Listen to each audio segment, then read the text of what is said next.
Preface. The ways of telling a story are as many as the tellers themselves. It is impossible to lay down precise rules by which anyone may perfect himself in the art, but it is possible to offer suggestions by which to guide practice in narration toward a gratifying success. Broadly distinguished, there are two methods of telling a story. One uses the extreme of brevity and makes its chief reliance on the point. The other devotes itself in great part to preliminary elaboration in the narrative, making this as amusing as possible, so that the point itself serves to cap a climax. In the public telling of an anecdote, the tyro would be well advised to follow the first method. That is, he should put his reliance on the point of the story, and on this alone. He should scrupulously limit himself to such statements as are absolutely essential to clear understanding of the point. He should make a careful examination of the story with two objects in mind. The first, to determine just what is required in the way of explanation. The second, an exact understanding of the point itself. Then, when it comes to the relating of the story, he must simply give the information required by the hearers in order to appreciate the point. As to the point itself, he must guard against any carelessness. Omission of an essential detail is fatal. It may be well for him, at the outset, to memorize the conclusion of the story. No matter how falteringly the story is told, it will succeed if the point itself be made clear, and this is ensured for even the most embarrassed speaker by memorizing it. PG 8. The art of making the whole narration entertaining and amusing is to be attained only by intelligent practice. It is commonly believed that story-sellers are born, not made. As a matter of fact, however, the skilled raconteurs owe their skill in great measure to the fact that they are unwearying in practice. It is, therefore, recommended to anyone having ambition in this direction that he cultivate his ability by exercising it. He should practice short and simple stories according to his opportunities, with the object of making the narration smooth and easy. An audience of one or two familiar friends is sufficient in the earlier efforts. Afterward, the practice may be extended before a larger number of listeners on social occasions. When facility has been attained in the simplest form, attempts to extend the preliminary narrative should be made. The preparation should include an effort to invest the characters of the story, or its setting, with qualities amusing in themselves, quite apart from any relation to the point. Precise instruction cannot be given, but concentration along this line will of itself develop the humorous perception of the storyteller, so that, though the task may appear too difficult in prospect, it will not prove so in actual experience. But in every instance, care must be exercised to keep the point of the story clearly in view and to omit nothing essential in the preparation for it. In the selection of stories to be retailed, it is the part of wisdom to choose the old, rather than the new. This is because the new story, so-called, travels with frightful velocity under modern social conditions, and in any particular case, the latest story, when told by you to a PG-9 friend, has just been heard by him from some other victim of it. But the memory of most persons for stories is very short. Practically never does it last for years. So, it is uniformly safe to present as novelties at the present day the humor of past decades. Moreover, the exercise of some slight degree of ingenuity will serve to give those touches in the way of change by which the story may be brought up to date. Indeed, by such adaptation, the story is made really one's own, as the professional humorists thankfully admit. PG 10. Introduction. Wit and humor and the distinction between them defy precise definition. Luckily, they need none. To one asking what is beauty, a wit replied, "That is the question of a blind man." Similarly, none requires a definition of wit and humor unless he himself be lacking in all appreciation of them, and if he be so lacking, no amount of explanation will avail to give him understanding. Barrow, in one of his sermons, declared concerning wit, "It is, indeed, a thing so versatile, multiform, appearing in so many shapes and garbs, so variously apprehended of several eyes and judgments, that it seemeth no less hard to settle a clear and certain notion thereof than to make a portrait of Proteus, or to define the figure of the fleeting wind. Nor is it fitting to attempt exact distinctions between wit and humor, which are essentially two aspects of one thing. It is enough to realize that humor is the product of nature rather than of art, while wit is the expression of an intellectual art. Humor exerts an emotional appeal, produces smiles or laughter. Wit may be amusing, or it may not according to the circumstances, but it always provokes an intellectual appreciation. Thus, Nero made a pun on the name of Seneca when the philosopher was brought before him for sentence. In speaking the decree that the old man should kill himself, the emperor used merely the two Latin words, Seneca. We admit the ghastly cleverness of the jest, but we do not chuckle over it. The element of surprise is common to both wit and PG-11 humor, and it is often a sufficient cause for laughter in itself, irrespective of any essentially amusing quality in the cause of the surprise. The unfamiliar, for this reason, often has a ludicrous appeal to primitive peoples. An African tribe, on being told by the missionary that the world is round, roared with laughter for hours. It is told of a Mikado that he burst a blood vessel and died in a fit of merriment, induced by hearing that the American people ruled themselves. In like fashion, the average person grins or guffaws at sight of a stranger in an outlandish costume, although, as a matter of fact, the dress may be in every respect superior to his own. Simply its oddity somehow tickles the risibilities. Such surprise is occasioned by contrasting circumstances. When a pompous gentleman, marching magnificently, suddenly steps on a banana peel, pirouettes, somersaults, and sits with extreme violence, we laugh before asking if he broke a leg. The fundamentals of wit and humor are the same throughout all the various tribes of Earth, throughout all the various ages of history. The causes of amusement are essentially the same everywhere and always, and only the setting changes according to time and place. But racial characteristics establish preferences for certain aspects of fun making, and such preferences serve to some extent in differentiating the written humor of the world along the lines of nationality. Nevertheless, it is a fact that the really amusing story has an almost universal appeal. I have seen in an American country newspaper a town correspondent's humorous effort in which he gave C. Perkins' explanation of being in jail. And that explanation ran on all fours with a Chinese PG-12 story ages and ages old. The local correspondent did not plagiarize from the Chinaman. Merely, the humorous bent of the two was identical. In the ancient Oriental tale, a man who wore the thief's collar, as a punishment, was questioned by an acquaintance concerning the cause of his plight. Why, it was just nothing at all, the convict explained easily. I was strolling along the edge of the canal when I happened to catch sight of a bit of old rope. Of course, I knew that old piece of rope was of no use to anyone, and so I just picked it up and took it home with me. But I don't understand, the acquaintance exclaimed. Why should they punish you so severely for a little thing like that? I don't understand it. I don't understand it either, the convict declared, unless, maybe, it was because there was an ox at the other end of the rope.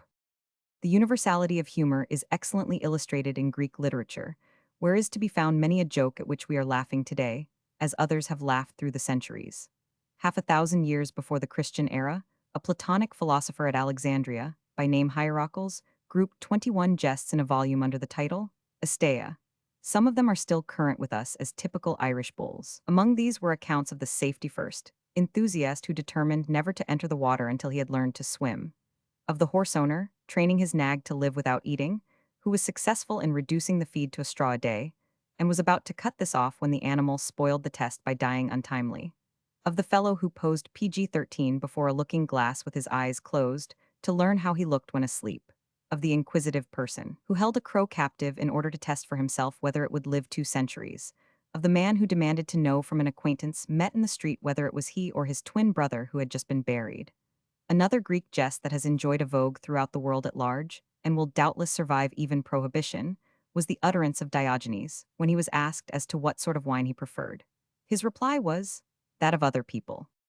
Again, we may find numerous duplicates of contemporary stories of our own in the collection, over which generations of Turks have laughed, the tales of Nasir Eddin. In reference to these, it may be noted that Turkish wit and humor are usually distinguished by a moralizing quality. When a man came to Nasir Eddin for the loan of a rope, the request was refused with the excuse that Nasir's only piece had been used to tie up flour. But it is impossible to tie up flour with a rope, was the protest.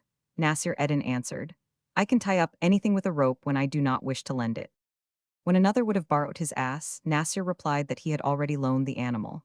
Thereupon, the honest creature brayed from the stable. But the ass is there, the visitor cried indignantly. I hear it, Nasir Eddin retorted indignantly. What, would you take the word of an ass instead of mine? In considering the racial characteristics of humor, we should pay tribute to the Spanish in the person of Cervantes, for Don Quixote is a mine of drollery. But the bulk of the humor among all the Latin races is of a PG-14 sort that our more prudish standards cannot approve. On the other hand, German humor often displays a characteristic spirit of investigation. Thus, the little boy watching the pupils of a girls' school promenading 2 by 2, graded according to age, with the youngest first and the oldest last, inquired of his mother, Mama, why is it that the girls' legs grow shorter as they grow older? In The Way of Wit, an excellent illustration is afforded by Heine, who, on receiving a book from its author, wrote in acknowledgement of the gift, "I shall lose no time in reading it."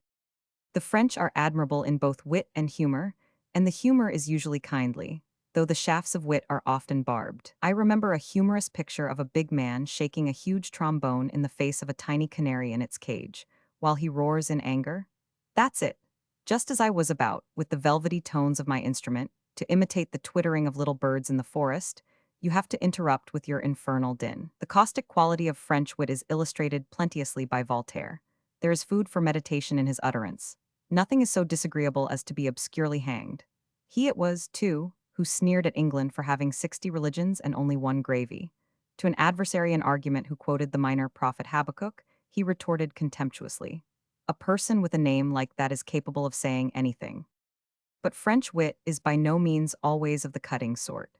Its more amiable aspect is shown by the declaration of Brillat Savarin to the effect that a dinner without cheese is like a beautiful woman with only one eye. Often the wit is merely the measure of absurdity. As PG-15, when a courtier in speaking of a fat friend said, "I found him sitting all around the table by himself." And there is a ridiculous story of the impecunious and notorious Marquis de Favieres, who visited a Parisian named Barnard, and announced himself as follows: "Monsieur, I am about to astonish you greatly. I am the Marquis de Favieres. I do not know you, but I come to you to borrow 500 louis." Barnard answered with equal explicitness, "Monsieur, I am going to astonish you much more. I know you, and I am going to lend them to you." The amiable malice, to use a paradoxical phrase, which is often characteristic of French tales, is capitally displayed in the following. The wife of a villager in Poitou became ill, and presently fell into a trance, which deceived even the physician, so that she was pronounced dead, and duly prepared for burial. Following the local usage, the body was wrapped in a sheet, to be borne to the burial place on the shoulders of 4 men chosen from the neighborhood.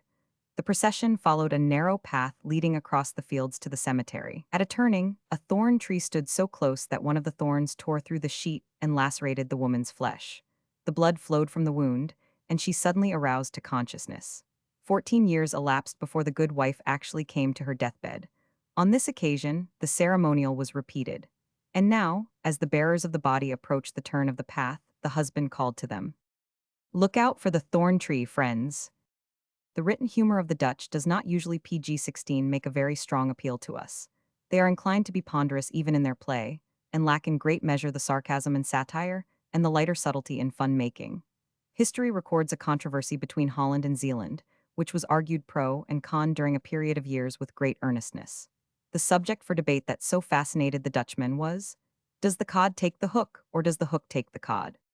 Because British wit and humor often present themselves under aspects somewhat different from those preferred by us, we belittle their efforts unjustly. As a matter of fact, the British attainments in this direction are the best in the world, next to our own. Moreover, in the British colonies is to be found a spirit of humor that exactly parallels our own in many distinctive features. Thus, there is a Canadian story that might just as well have originated below the line, of an Irish girl, recently imported, who visited her clergyman and inquired his fee for marrying. He informed her that his charge was $2. A month later, the girl visited the clergyman for the second time, and at once handed him $2 with the crisp direction, "Go ahead and marry me." "Where is the bridegroom?" the clergyman asked. "What?" exclaimed the girl, dismayed. "Don't you furnish him for the $2? It would seem that humor is rather more enjoyable to the British taste than wit, though there is, indeed, no lack of the latter. But the people delight most in absurd situations that appeal to the risibilities without any injury to the feelings of others. For example, PG-17 Dickens relates an anecdote concerning 2 men who were about to be hanged at a public execution. When they were already on the scaffold in preparation for the supreme moment, a bull being led to market broke loose and ran amuck through the great crowd assembled to witness the hanging. One of the condemned men on the scaffold turned to his fellow and remarked, "I say, mate, it's a good thing we're not in that crowd." In spite of the gruesome setting and the gory antics of the bull, the story is amusing in a way quite harmless. Similarly, too, there is only wholesome amusement in the woman's response to a vegetarian who made her a proposal of marriage. She did not mince her words. "Go along with you, what? Be flesh of your flesh and you a living on cabbage, go marry a grass widow." The kindly spirit of British humor is revealed even in sarcastic jesting on the domestic relation, which, on the contrary, provokes the bitterest jibes of the Latins. The shortest of jokes, and perhaps the most famous, was in the single word of Punch's advice to those about to get married. Don't. The like good nature is in the words of a woman who was taken to a hospital in the East End of London. She had been shockingly beaten, and the attending surgeon was moved to pity for her and indignation against her assailant. "Who did this?" he demanded. "Was it your husband?" "Lor bless your no," she declared huffily. "Wi my husband is more like a friend nor a husband." Likewise, of the two men who had drunk not wisely PG-18, but too well, with the result that in the small hours they retired to rest in the gutter. Presently, one of the pair lifted his voice in protest. "I shay, let's go to nuzzer hotel, this leaksh." Or the incident of the tramp, who at the back door solicited alms of a suspicious housewife. His nose was large and of a purple hue. The woman stared at it with an accusing eye and questioned bluntly, "What makes your nose so red?"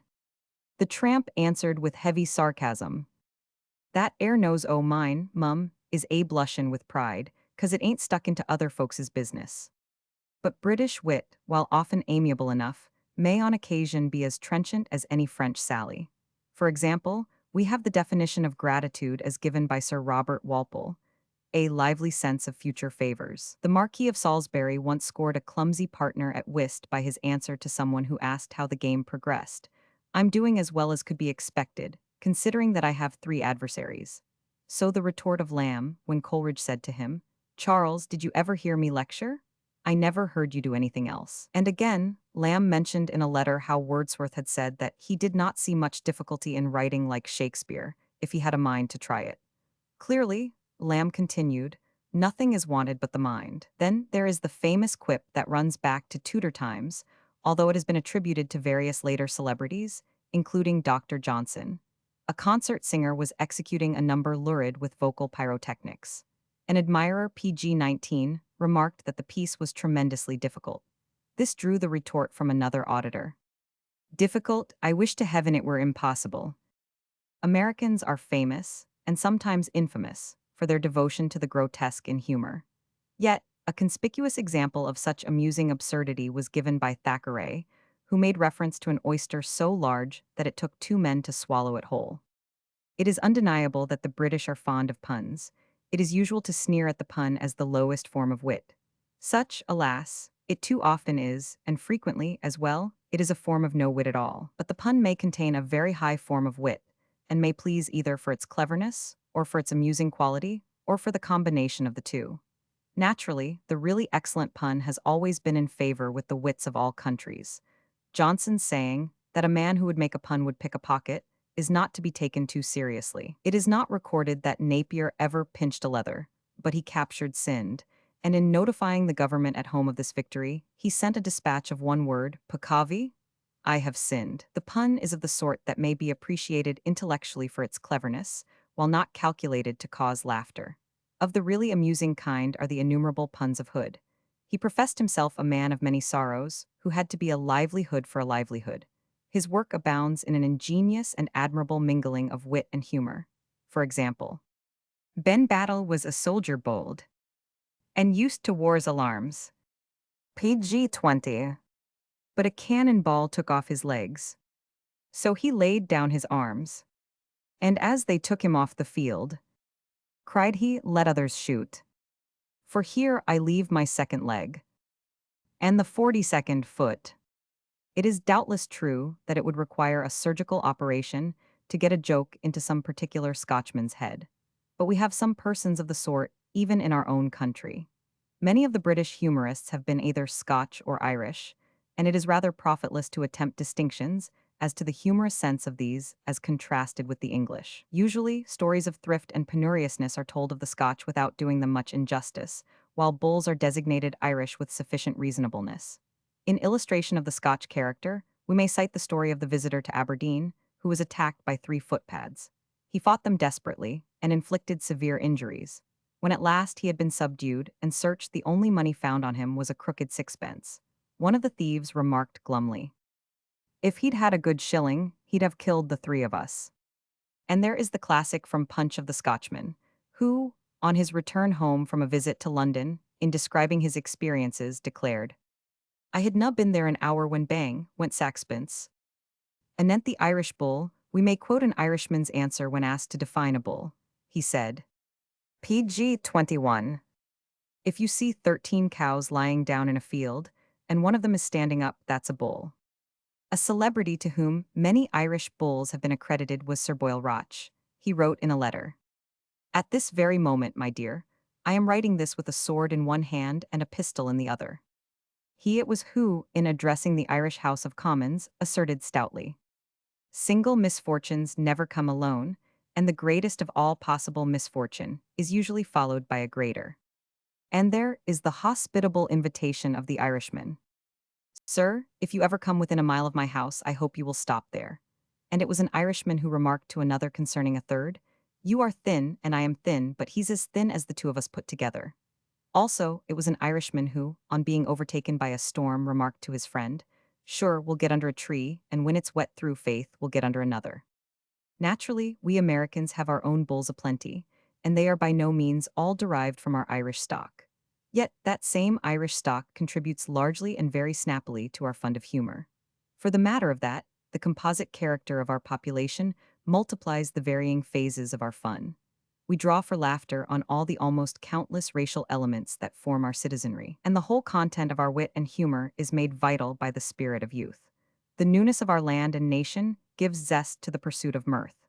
We ape the old, but fashion its semblance to suit our livelier fancy. We moralize in our jesting like the Turk, PG 22, but are likely to veil the maxim under the motley of a Yiddish dialect. Our humor may be as meditative as the German at its best, but with a grotesque flavoring all our own. Thus, the widow, in plaintive reminiscence concerning the dear departed, said musingly, If John hadn't blowed into the muzzle of his gun, I guess he'd a got plenty of squirrels. It was such a good day for them. And in the moralizing vein, the little girl had been very naughty. She was bidden by her mother to make an addition to the accustomed bedtime prayer, a request that God would make her a better girl. So, the dear child prayed, and, oh God, please make Nellie a good little girl. And then, with pious resignation, she added, Nevertheless, O God, thy will, not mine, be done. At times, we are as cynical as the French. So of the husband, who confessed that at first after his marriage he doted on his bride to such an extent that he wanted to eat her. Later, he was sorry that he hadn't. Our sophistication is such that this sort of thing amuses us, and it is produced only too abundantly. Luckily, in contrast to it, we have no lack of that harmless jesting which is more typically English. For example, the kindly old lady in the elevator questioned the attendant brightly. Don't you get awful tired, Sonny? Yes, Mum, the boy in uniform admitted. What makes you so tired, Sonny? Is it the going up? No, Mum. Is it the going down? PG 23. No, Mum. Then what is it makes you so tired, Sonny? It's the questions, Mum. And this of the little boy, who was asked by his mother as to what he would like to give his cousin for a birthday present. I know, was the reply, but I ain't big enough. Many of our humorists have maintained a constant geniality in their humor, even in the treatment of distressing themes. For example, Josh Billings made the announcement that one hornet, if it was feeling well, could break up a whole camp meeting. Bill Nye, Artemus Ward, and many another American writer have given in profusion of amiable sillinesses to make the nation laugh. It was one of these that told how a drafted man sought exemption because he was a Negro, a minister, overage, a British subject, and an habitual drunkard. The most distinctive flavor in American humor is that of the grotesque. It is characteristic in Mark Twain's best work, and it is characteristic of most of those others who have won fame as purveyors of laughter. The American tourist brags of his own. Talk of Vesuve, huh? Niagara put her out in 3 minutes. That polished writer, Irving, did not hesitate to declare that Uncle Sam believed the earth tipped when he went west. In the archives of our government is a state paper, wherein President Lincoln referred to Mississippi gunboats, with draft so light that they would float wherever the ground was a little damp. Typically American in its grotesquerie was the assertion of a rural humorist who asserted that the hogs PG 24 thereabout were so thin they had to have a knot tied in their tails to prevent them from crawling through the chinks in the fence. Ward displayed the like quality amusingly in his remark to the conductor of a tediously slow-moving accommodation train in the South. From his seat in the solitary passenger coach behind the long line of freight cars, he addressed the official with great seriousness. I ask you, conductor, why don't you take the cowcatcher off the engine and put it behind the car here? As it is now, there ain't a thing to hinder a cow from strolling into a car and biting a passenger. Similar extravagance appears in another story of a crawling train. The conductor demanded a ticket from a bald-headed old man whose face was mostly hidden in a great mass of white whiskers. I give it to ye, declared the ancient. I don't reckon so, the conductor answered. Where did you get on? At Perkins Crossin', he of the hoary beard replied. The conductor shook his head emphatically. Wasn't anybody got aboard at Perkins Crossin', 'cept one little boy. I, wheezed the aged man, was that little boy. In like fashion, we tell of a man so tall that he had to go up on a ladder to shave himself, and down cellar to put his boots on. We Americans are good-natured, as is necessary for humor, and we have brains, as is necessary for wit, and we have the vitality that makes creation easy, even inevitable. So there is never any dearth among us of the spirit of laughter, of its multiform products that by PG-25, their power to amuse make life vastly more agreeable. Every newspaper and most magazines carry their quota of jests. Never, anywhere, was the good story so universally popular as in America today. It is received with gusto in the councils of government, in church, in club, in crossroads store. The teller of good stories is esteemed by all, a blessing undisguised. The collection that follows in this volume is, it is believed, of a sort that will help mightily to build an honorable fame for the narrator. For greater convenience in references to the volume, the various stories and anecdotes are placed under headings arranged in alphabetical order.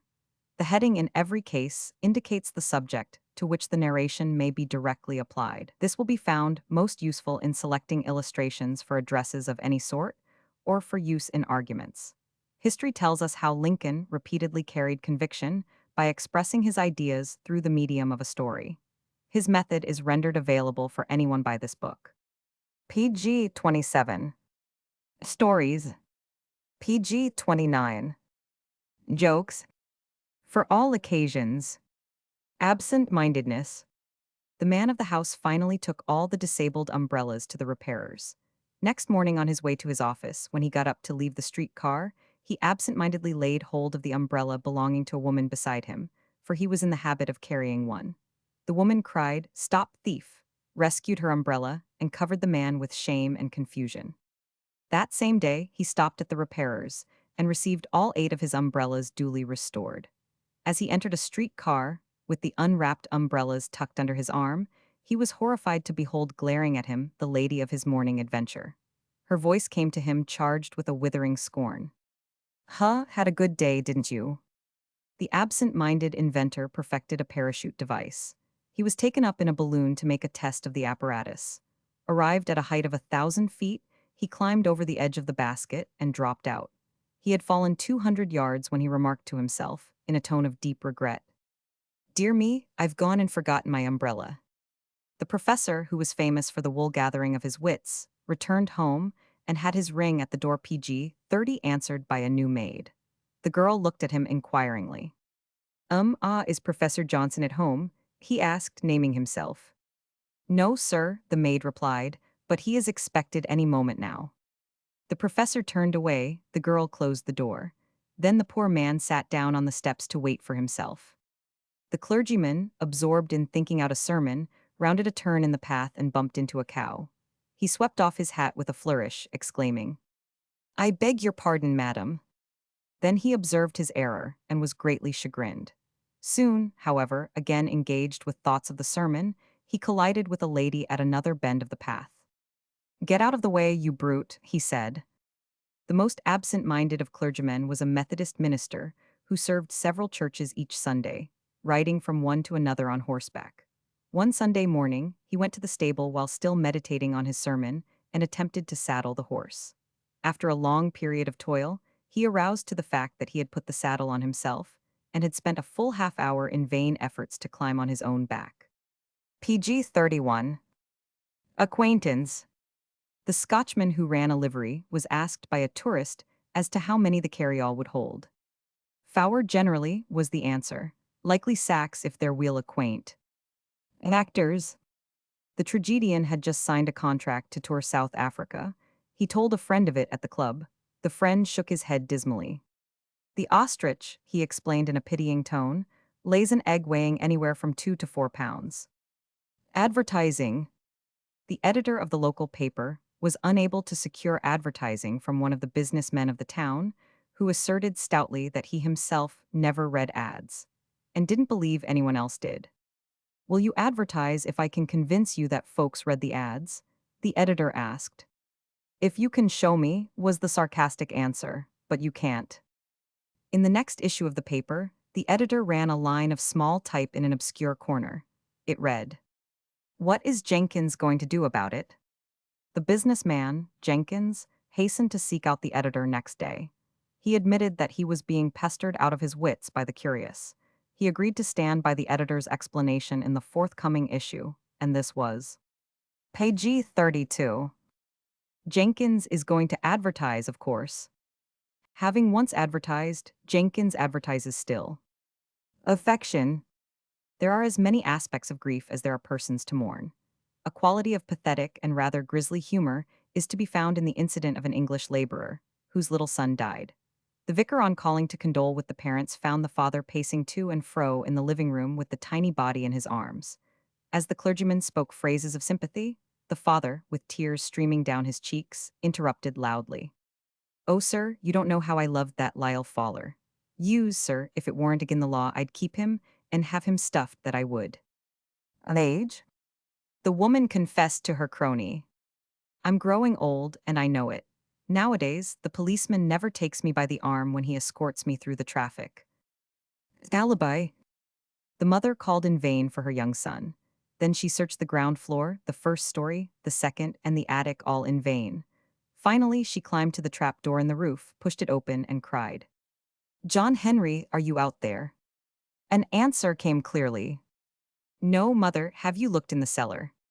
PG 33. Amnesty. The nurse at the front regarded the wounded soldier with a puzzled frown. "Your face is perfectly familiar to me," she said musingly, "but I can't quite place you somehow." "Let bygones be bygones, mum," the soldier said weakly. "Yes, mum, I was a policeman." Anatomy. The little boy, sent to the butcher shop, delivered himself of his message in these words. "Ma says to send her another oxtail, please, and Ma says the last one was very nice, and Ma says she wants another off the same ox." Appearance. Little Willie came home in a sad state. He had a black eye and numerous scratches and contusions, and his clothes were a sight. His mother was horrified at the spectacle presented by her darling. There were tears in her eyes as she addressed him rebukingly. "Oh, Willie, Willie, how often have I told you not to play with that naughty Peck boy?" Little Willie regarded his mother with an expression of deepest disgust. "Say, Ma," he objected, "do I look as if I had been playing with anybody?" PG 34. The cross-eyed man at the ball bowed with courtly grace and said, "May I have the pleasure of this dance?" Two wallflowers answered as with one voice, "With pleasure." An appetite. The young man applied to the manager of the entertainment museum for employment as a freak, and the following dialogue occurred. "Who are you?" "I am Enoch the Egg King." "What is your specialty?" "I eat 3 dozen hen's eggs, 2 dozen duck eggs, and 1 dozen goose eggs at a single setting." "Do you know our program?" "What is it?" "We give 4 shows every day." "Oh yes, I understand that." "And do you think you can do it?" "I know I can." "On Saturdays we give 6 shows." "All right."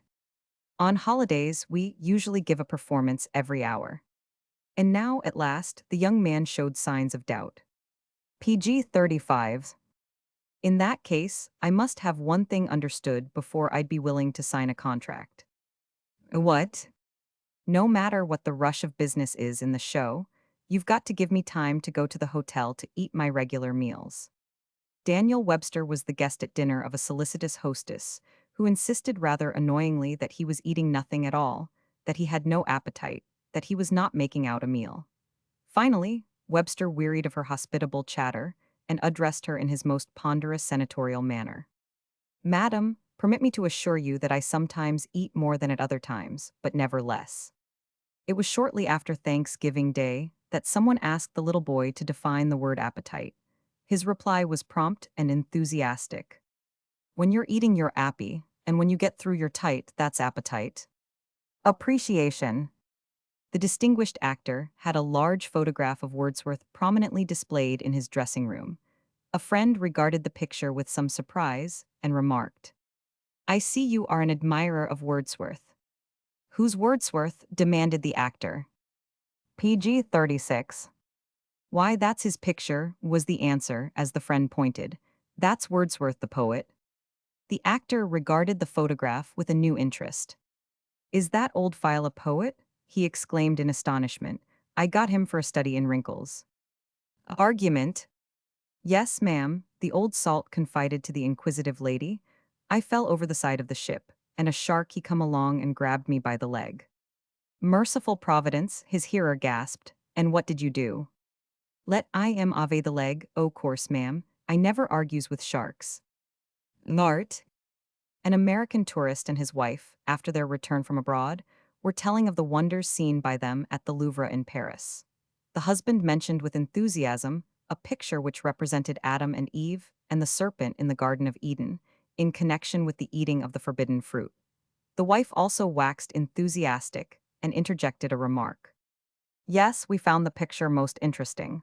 Most interesting indeed because, you see, we know the anecdote." The Yankee tourist described glowingly the statue of a beautiful woman, which he had seen in an art museum abroad. PG 37. "And the way she stood so up and coming was grand. But," he added with a tone of disgust, "those foreigners don't know how to spell. The name of the statue was Possish, and it was some Possish, believe me, and the dumb fools spelt it Psyche. Tell me, does your husband snore?" "Oh, yes, indeed, so delightfully." "What?" "Yes, really. He's so musical, you know, his voice is baritone. He only snores operatic bits, mostly Ada."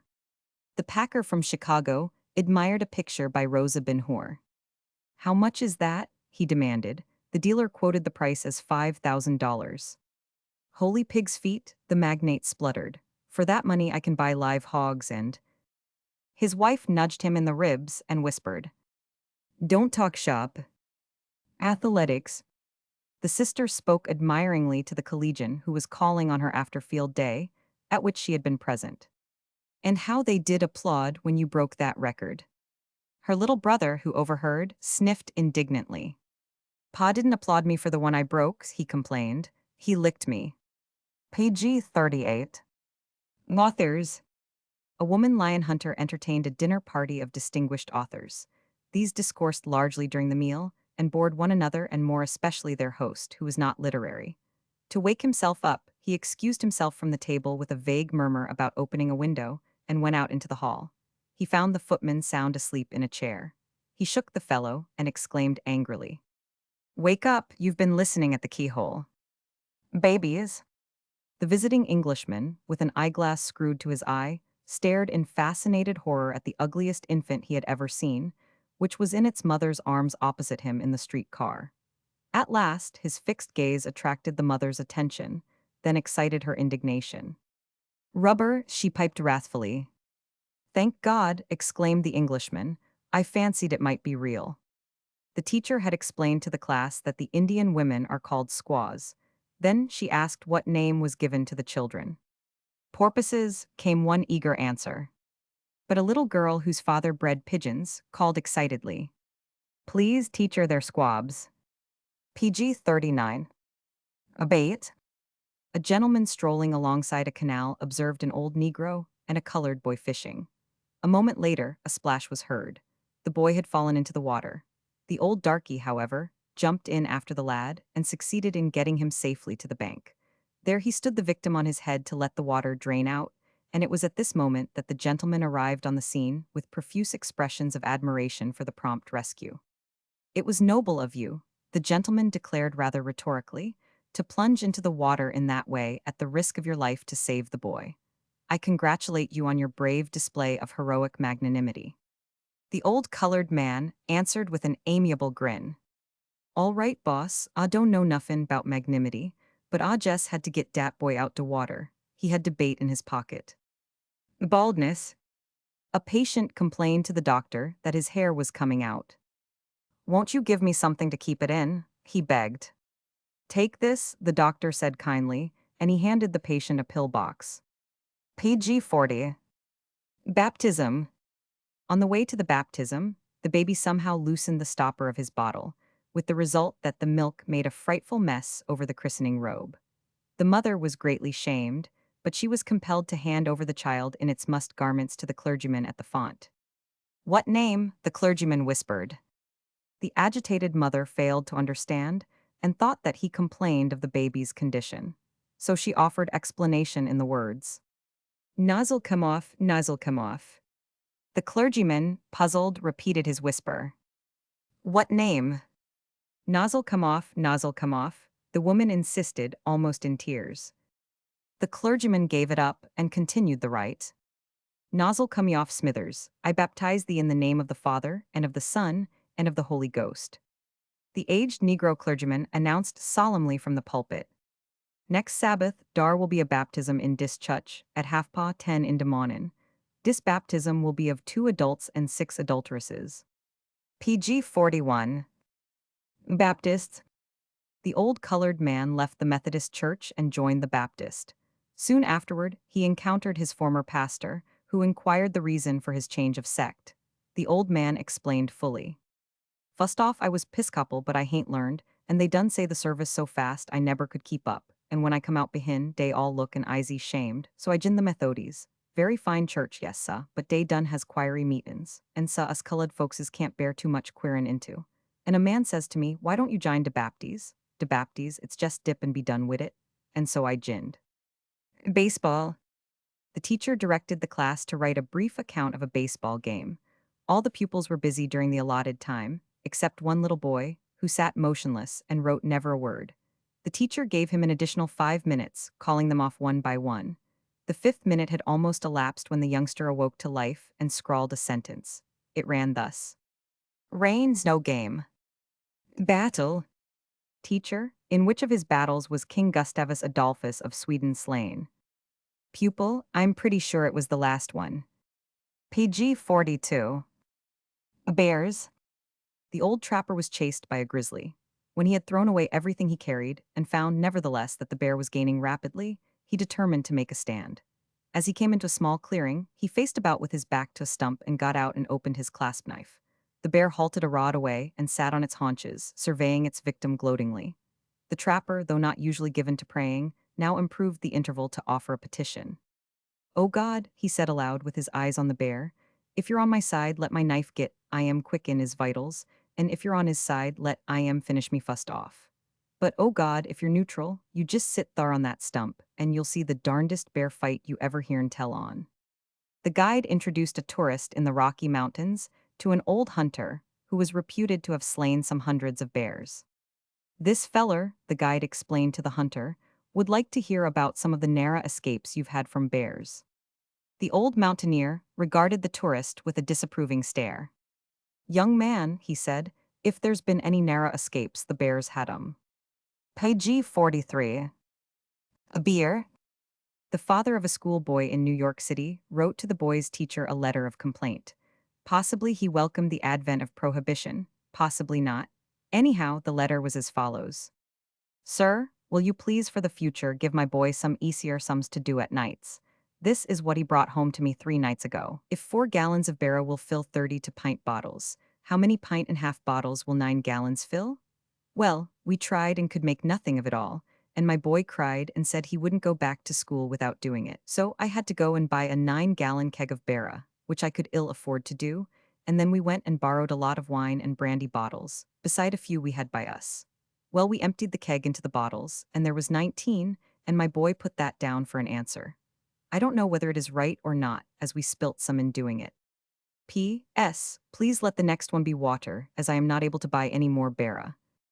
The new soda clerk was a mystery, until he himself revealed his shameful past quite unconsciously by the question he put to the girl who had just asked for an egg shake.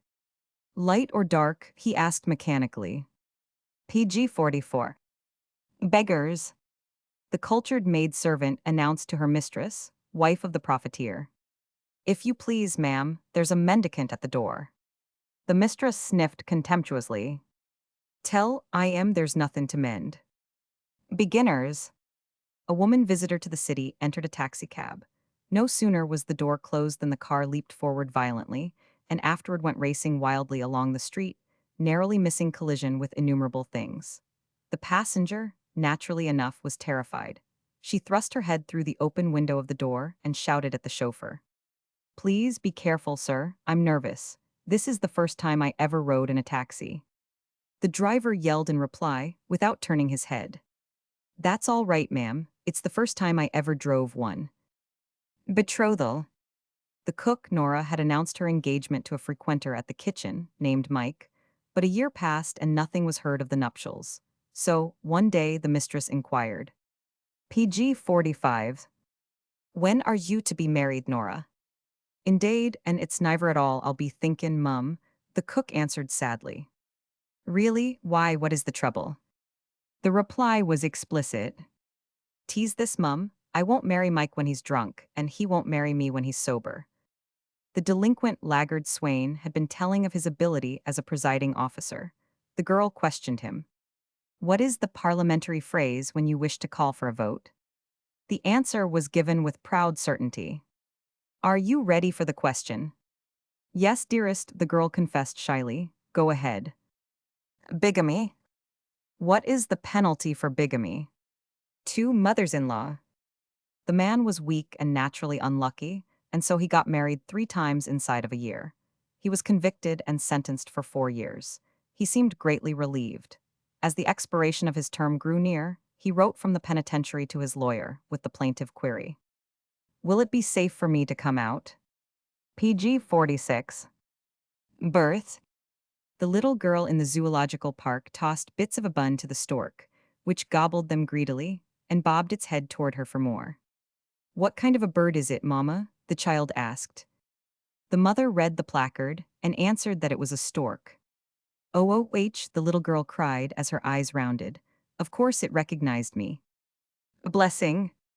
The philosopher, on being interrupted in his thoughts by the violent cackling of a hen that had just laid an egg, was led to express his appreciation of a kind providence, by which a fish, while laying 1,000,000 eggs to a hen's one, does so in a perfectly quiet and ladylike manner.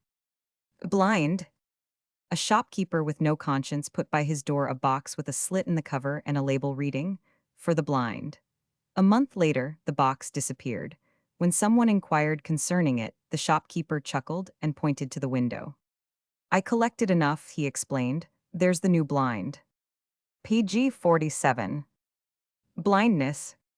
The sympathetic and inquisitive old lady at the seashore was delighted and thrilled by an old sailor's narrative of how he was washed overboard during a gale and was only rescued after having sunk for the 3rd time. And of course, she commented brightly, after you sank the 3rd time, your whole past life passed before your eyes. I presume as how it did, mum, the sailor agreed, but bane, as I had my eyes shut, I missed it. Blockhead. The recruit complained to the sergeant that he'd got a splinter in his finger. Ye should have more sense, was the harsh comment, than to scratch your head. Bone of contention. The crowd in the car was packed suffocatingly close. The timid passenger thought of pickpockets and thrust his hand into his pocket protectingly. He was startled to encounter the fist of a fat fellow passenger. I caught you that time, the fat man hissed.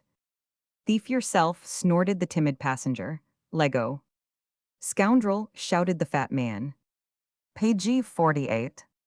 Help, stop thief, the little fellow spluttered, trying to wrench his hand from the other's clasp. As the car halted, the tall man next the 2 disputants spoke sharply. I want to get off here, if you dubs will be good enough to take your hands out of my pocket. During the Civil War, an old Negro was deeply interested in the conflict, but showed no sign of wishing to take part in it. A white man questioned him one day. The men of the North and South are killing one another on your account. Why don't you pitch in and fight yourself? Has you all ever seen 2 dogs fightin' over a bone? The Negro demanded. Many times, of course, was the answer. The old Negro chuckled as he said, "Did you ever see de bone fight? Well, no. Dat's all easy de bone. Breakfast." The Southern colonel at Saratoga Springs, in the days before Prohibition, directed the colored waiter at his table in the hotel. "You all kin bring me a Kentucky breakfast." "And what is that, sir?" the waiter inquired doubtfully. The colonel explained, "PG 49. Bring me a big steak, a bulldog, and a quart of bourbon whiskey." "But why do you order a bulldog?" asked the puzzled waiter. "To eat the steak, sir," snapped the colonel. Brevity. The best illustration of the value of brief speech reckoned in dollars was given by Mark Twain. His story was that when he had listened for 5 minutes to the preacher telling of the heathen, he wept and was going to contribute $50. After 10 minutes more of the sermon, he reduced the amount of his prospective contribution to $25. After half an hour more of eloquence, he cut the sum to $5. At the end of an hour of oratory, when the plate was passed, he stole $2. Bribery.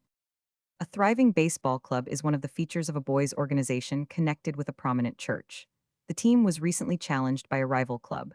The pastor gave a special contribution of $5 to the captain, with the direction that the money should be used to buy bats, balls, gloves, or anything else that might help to win the game. On the day of the game, the pastor was somewhat surprised to observe nothing new in the club's paraphernalia. He called the captain to him. "PG 50. I don't see any new bats or balls or gloves," he said. "We haven't anything like that," the captain admitted. "But I gave you $5 to buy them," the pastor exclaimed. "Well, you see," came the explanation, "you told us to spend it for bats or balls or gloves or anything that we thought might help to win the game, so we gave it to the umpire." Brutality. Two ladies in a car disputed concerning the window, and at last called the conductor as referee. "If this window is open," one declared, "I shall catch cold and will probably die.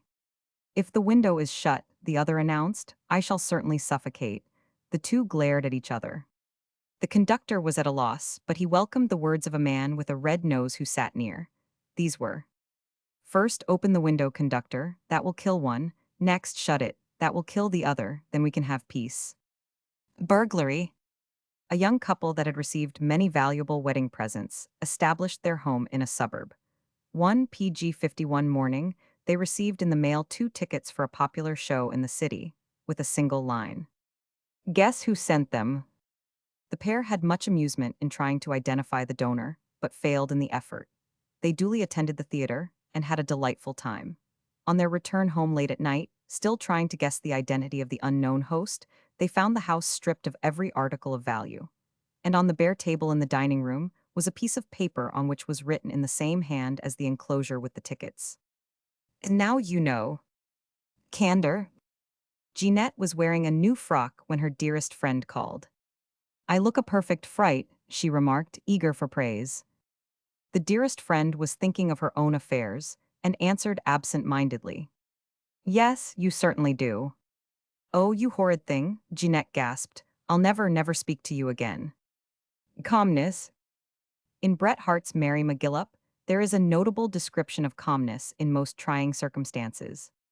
"I have the honor of addressing the celebrated rebel spy, Miss McGillop?" asked the Vandal officer. "PG 52. In a moment I was perfectly calm. With the exception of slightly expectorating twice in the face of the minion, I did not betray my agitation. Cards. A Tennessee farmer went to town and bought a gallon jug of whiskey. He left it in the grocery store and tagged it with a 5 of hearts from the deck in his pocket, on which he wrote his name. When he returned 2 hours later, the jug was gone. He demanded an explanation from the grocer. "Simple enough," was the reply. "Jim Slocum come along with a 6 of hearts, and just naturally took that thar jug o' yourn." Carelessness. The housemaid, tidying the stairs the morning after a reception, found lying there one of the solid silver teaspoons. "My goodness gracious," she exclaimed as she retrieved the piece of silver. "Some one of the company had a hole in his pocket." Caterpillars. The small boy sat at the foot of a telegraph pole, with a tin can in his hands. The curious old gentleman gazed first at the lad and then at the can, much perplexed. PG 53. Caterpillars, he ejaculated. What are you doing with them? They climb trees and eat the leaves, the boy explained. Yes. And so, the boy continued proudly. I'm foolin' this bunch by lettin' 'em climb the telegraph pole. Cats? Clarence, aged 8, was a member of the Band of Mercy, of his Sunday school, which was a miniature society for the prevention of cruelty to animals. The badge was a small star, and Clarence wore this with as much pride as ever a policeman had in his shield. He displayed eagerness in the work, and grew somewhat unpopular with the other boys and girls by reason of his many rebukes for their harsh treatment of animals. But one morning his mother, on looking out of the window, observed to her horror that the erstwhile virtuous Clarence had the family cat by the tail, and was swinging it to and fro with every evidence of glee. In fact, it had been the wailing of the outraged beast that had caused the mother to look out. Why, Clarence, she cried aghast, what are you doing to that poor cat, and you a member of the Band of Mercy? Little Clarence released the cat, but he showed no shame as he explained. I was, but I lost my star. PG 54. The teacher put a question to the class. What does a cat have that no other animal has? A number cried in unison. Fur. But an objector raised the point that bears and skunks have fur. One pupil raised an eager hand. I know, teacher Whiskers. But another objector laughed scornfully. Ho ho, my papa has whiskers. The suggester of whiskers defended her idea by declaring, my papa ain't got whiskers. 'Cause he can't, the objector sneered. Ha ha, your pa ain't no good, my pa says. The teacher rapped for order and repeated her question. A little girl raised her hand, and at the teacher's nod spoke timidly. Kittens. The little girl returned from church deeply musing on the sermon, in which the preacher had declared that animals, lacking souls, could not go to heaven. As the result of her meditation, she presented a problem to the family at the dinner table, when she asked earnestly, if cats don't go to heaven, where do the angels get the strings for their harps?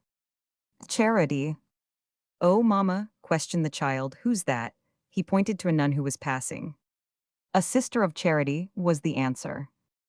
Which one, the boy persisted, faith or hope? PG 55. Chicken stealing. The southern planter heard a commotion in his poultry house late at night. With shotgun in hand, he made his way to the door, flung it open, and curtly ordered, come out of there, you ornery thief. There was silence for a few seconds, except for the startled clucking of the fowls. Then a heavy bass voice boomed out of the darkness. Please, Colonel, dey ain't nobody here, 'cept just us chickens. Christianity. A shipwrecked traveler was washed up on a small island. He was terrified at thought of cannibals and explored with the utmost stealth. Discovering a thin wisp of smoke above the scrub, he crawled toward it fearfully, in apprehension that it might be from the campfire of savages. But as he came close, a voice rang out sharply. Why in hell did you play that card? The castaway, already on his knees, raised his hands in devout thanksgiving. Thank God, he exclaimed brokenly. They are Christians. Christmas? A political boss wished to show his appreciation of the services of a colored man who possessed considerable PG 56 influence. He suggested to the darky, for a Christmas present, the choice between a ton of coal and a jug of the best whiskey. The colored man spoke to the point. Ah, Burns would. Santa Claus inserted an upright piano, a fur dolman, a Ford, and a few like knickknacks in the Chicago girl's stocking. When he saw that it was not yet half filled, he withdrew to the roof, plumped down on the snow, and wept bitterly. In church? The young members of the family had been taught to be punctilious in contributing to the collection at church. One Sunday morning, when the boxes were being passed, James, aged 6, ran his eye over those in the pew and noticed that a guest of his sister had no coin in her hand. Where is your money? He whispered. She answered that she hadn't any, but James was equal to the emergency. Here, take mine, he directed. That'll pay for you, I'll get under the seat. Which he did. The old Negro attended a service in the Episcopal Church for the first time in his life. Someone asked him afterward how he had enjoyed the experience. Not much, surely not much, he declared, shaking his PG 57 head. Dat ain't no church for me, no suh. Dey wastes too much time readin' the minutes of the previous meetin'. Cleanliness. The little boy was clad in an immaculate white suit for the lawn party, and his mother cautioned him strictly against soiling it. He was scrupulous in his obedience, but at last he approached her timidly and said, "Please, mother, may I sit on my pants?" The mother catechized her young son just before the hour for the arrival of the music teacher. "Have you washed your hands very carefully?" "Yes, mother." "And have you washed your face thoroughly?" "Yes, mother." "And were you particular to wash behind your ears?" "On her side I did, mother."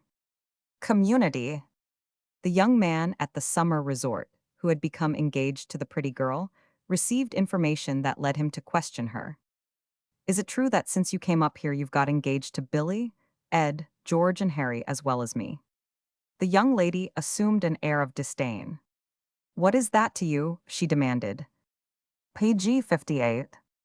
"Just this," he replied gently. "If it's so, and you have no objection, we fellows will all chip in together to buy an engagement ring." Compensation. Isaac and Moses dined in a restaurant that was new to them and were pained seriously by the amount of the check. Moses began to expostulate in a loud voice, but Isaac hushed him with a whisper. "I have the spoons in my pocket." "Compliments. Would you like a lock of my hair?" asked the gallant old bachelor of the spinster who had been a belle a few decades past. "Why don't you offer me the whole wig?" the maiden lady jibed with a titter. The bachelor retorted with icy disdain. "You are very biting, madam, considering that your teeth are porcelain." The young man, dancing with the girl to whom he had just been introduced, remarked with the best of intentions, but rather unfortunately. "That's the new waltz. My sister was raving about it. I think it's pretty bad. I expect she danced it with somebody rather nice." PG 59. In former times, when royalties were more important, a lady at a court ball was intensely gratified when a prince selected her as a partner. She was almost overwhelmed with pride when he danced a second measure with her. "Oh," she gushed as she reposed blissfully in his arms, "your highness does me too great honor." The prince answered coldly, "But no, madam, merely my physician has directed me to perspire." Concealment. The widow was deep in suds over the family wash when she saw her pastor coming up the path to the door.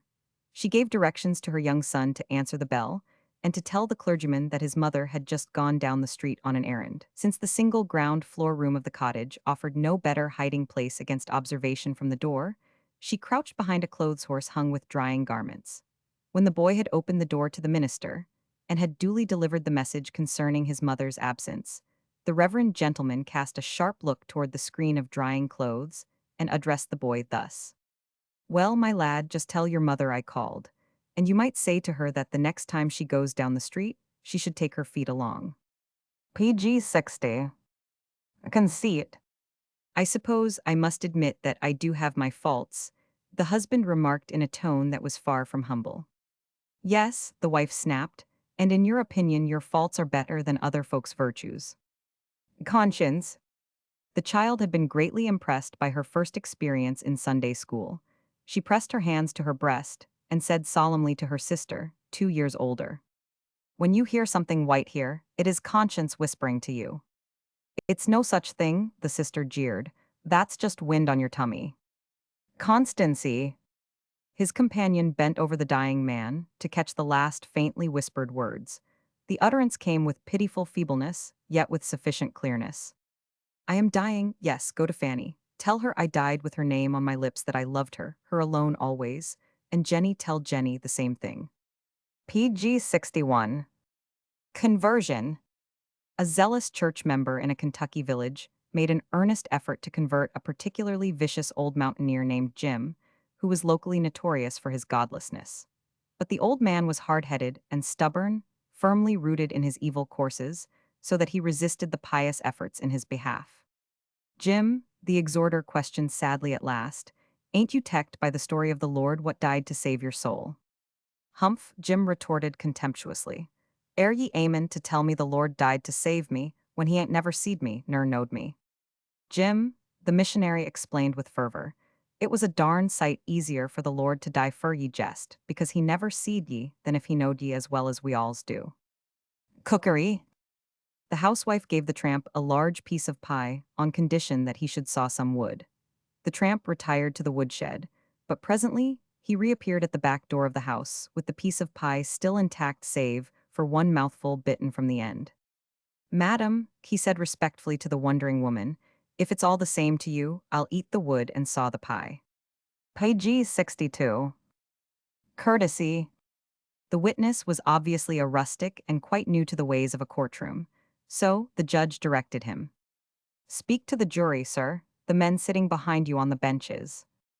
The witness turned, bowed clumsily, and said, "Good morning, gentlemen." Cowardice. The old farmer and his wife visited the menagerie. When they halted before the hippopotamus cage, he remarked admiringly, "Darned curious fish, ain't it, Ma?" "That ain't a fish," the wife announced. "That's a reptile." It was thus that the argument began. It progressed to a point of such violence that the old lady began belaboring the husband with her umbrella. The old man dodged and ran, with the wife in pursuit. The trainer had just opened the door of the lion's cage, and the farmer popped in. He crowded in behind the largest lion and peered over its shoulder fearfully at his wife, who, on the other side of the bars, shook her umbrella furiously. "Coward," she shouted, "coward." Page 63. Curiosity. The colored man, passing through the market, saw a turtle for the first time and surveyed it with great interest. The creature's head was withdrawn, but as the investigator fumbled about the shell, it shot forward and nipped his finger. With a howl of pain, he stuck his finger in his mouth and sucked it. "What's the matter?" the fishmonger asked with a grin. "Nothin', just nothin' at all," the colored man answered thickly. "I was only wonderin' whether I had been bit or stung." Damages. The child came to his mother in tears. "Oh, Mama," he confessed, "I broke a tile in the hearth." "Never mind, dear," the mother consoled. "But how ever did you come to do it?" "I was pounding it with father's watch." Danger. One foot in the grave and the other slipping. Dead certainty. On Tuesday, a colored maid asked her mistress for permission to be absent on the coming Friday. She PG 64 explained that she wished to attend the funeral of her fiancé. The mistress gave the required permission sympathetically. "But you're not wearing mourning, Jenny," she remarked. "Oh no, ma'am," the girl replied. "You see, ma'am, he ain't dead yet. The hanging ain't till Friday." Dead men's shoes. When a certain officer of the governor's staff died, there were many applicants for the post, and some were indecently impatient. While the dead colonel was awaiting burial, one aspirant buttonholed the governor, asking, "Would you object to my taking the place of the colonel?" "Not at all," the governor replied tartly. "See the undertaker." Deafness. In the smoking room of a theater, between the acts, an amiable young man addressed an elderly gentleman who was seated beside him. "The show is very good, don't you think?" The old gentleman nodded approvingly as he replied, "Me, I always take the surface cars. Them elevated and subway stairs catches my breath." PG 65. "I said the show was a good one," exclaimed the young man, raising his voice. Again, the elderly person nodded agreeably. "They jump about a good deal," was his comment, "but they're on the ground which the others ain't." Now the young man shouted, "You're a little deaf, ain't you?" At last the other understood. "Yes, sir," he announced proudly. "I'm as deaf as a post." He chuckled contentedly. "Some folks thinks as that's a terrible affliction, but I don't. I can always hear what I'm sayin' myself, and that's interestin' enough for me." An excellent old gentleman grew hard of hearing, and was beset with apprehension lest he become totally deaf. One day, as he rested on a park bench, another elderly citizen seated himself alongside. The apprehensive old gentleman saw that the newcomer was talking rapidly, but his ears caught no faintest sound of the other's voice. He listened intently in vain. He cupped a hand to his ear, but there was only silence. At last, in despair, he spoke his thought aloud. "It's come at last. I know you've been talking all this while, but I haven't heard a single word." The answer, given with a grin, was explicit and satisfying to the worried deaf man. "I hain't been talkin', just a chewin'."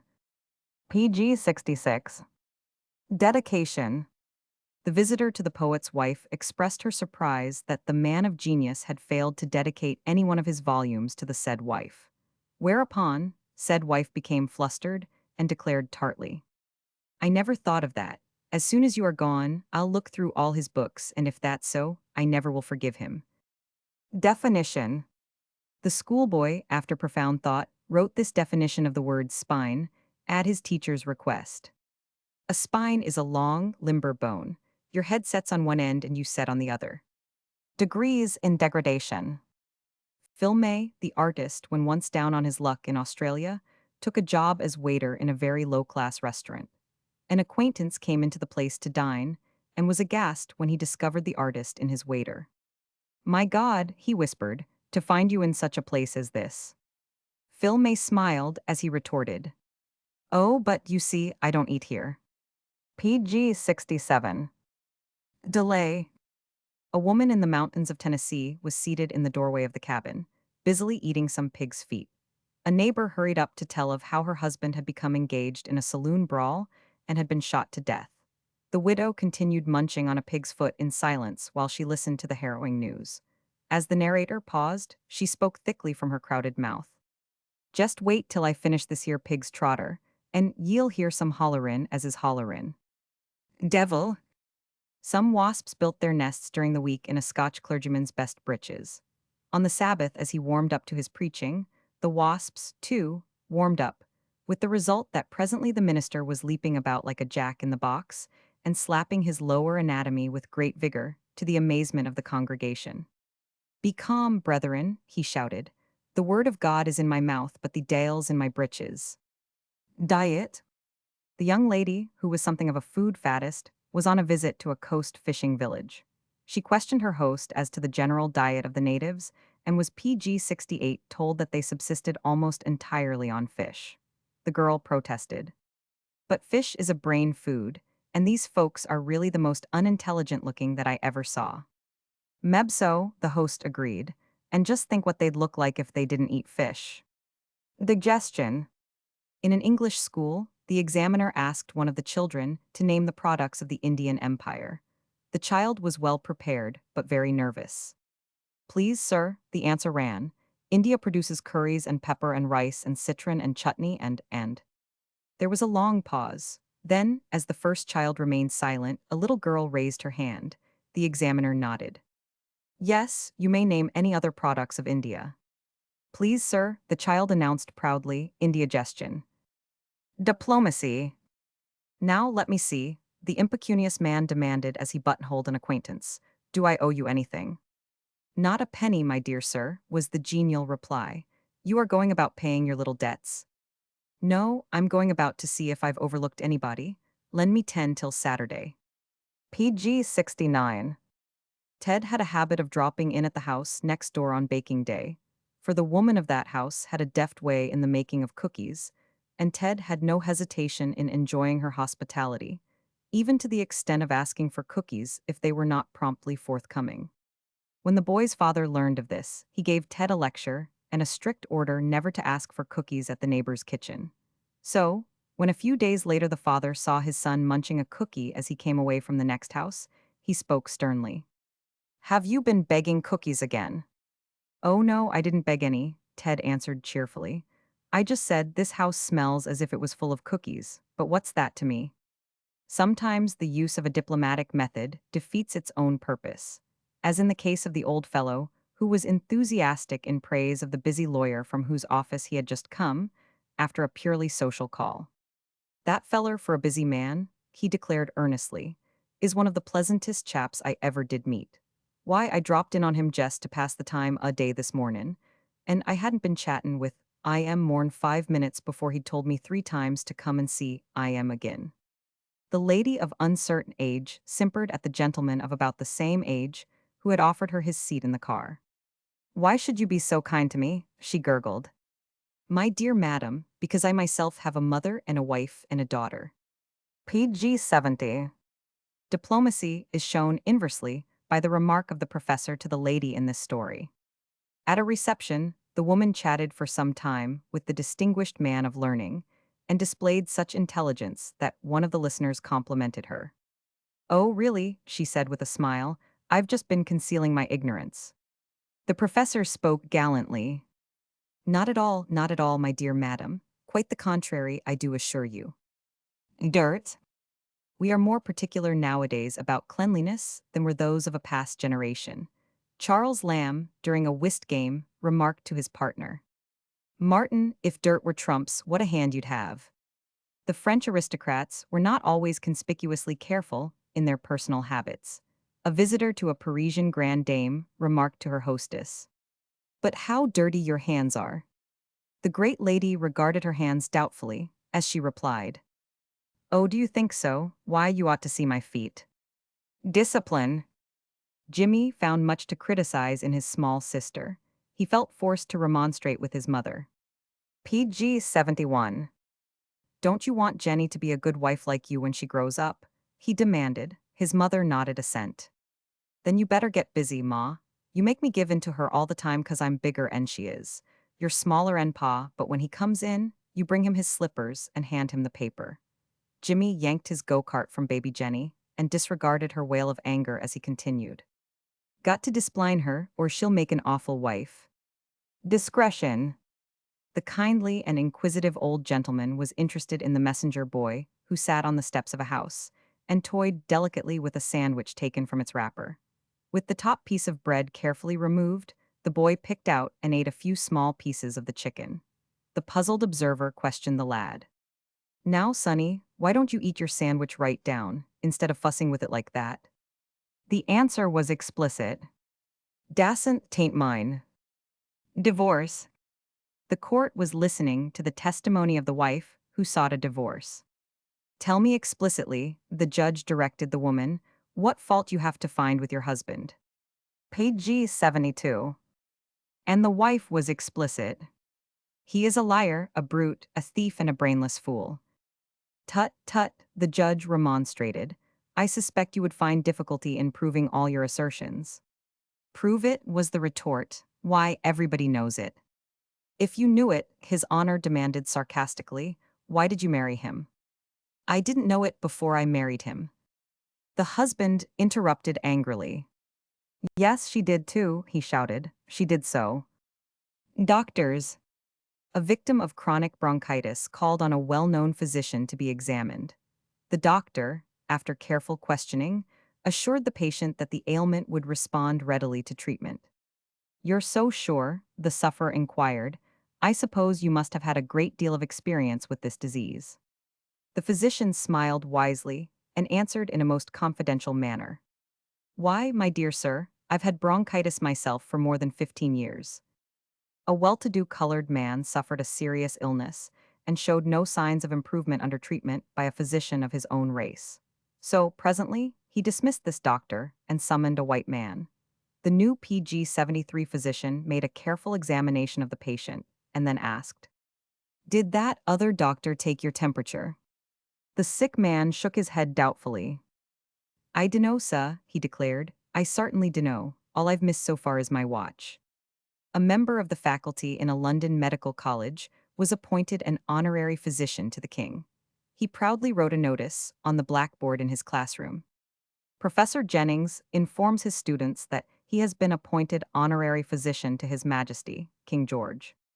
When he returned to the classroom in the afternoon, he found written below his notice this line: "God save the king." The Chinaman expressed his gratitude to that mighty physician Sing Li as follows: "Me velly sick man, me get Dr. Yuan Sin, tacky him medicine, velly more sick, me get Dr. Hang Shi, tacky him medicine. Velly bad, think me go die, me cally Dr. Kai Khan, him busy no can come, me get well." The instructor in the medical college exhibited a diagram.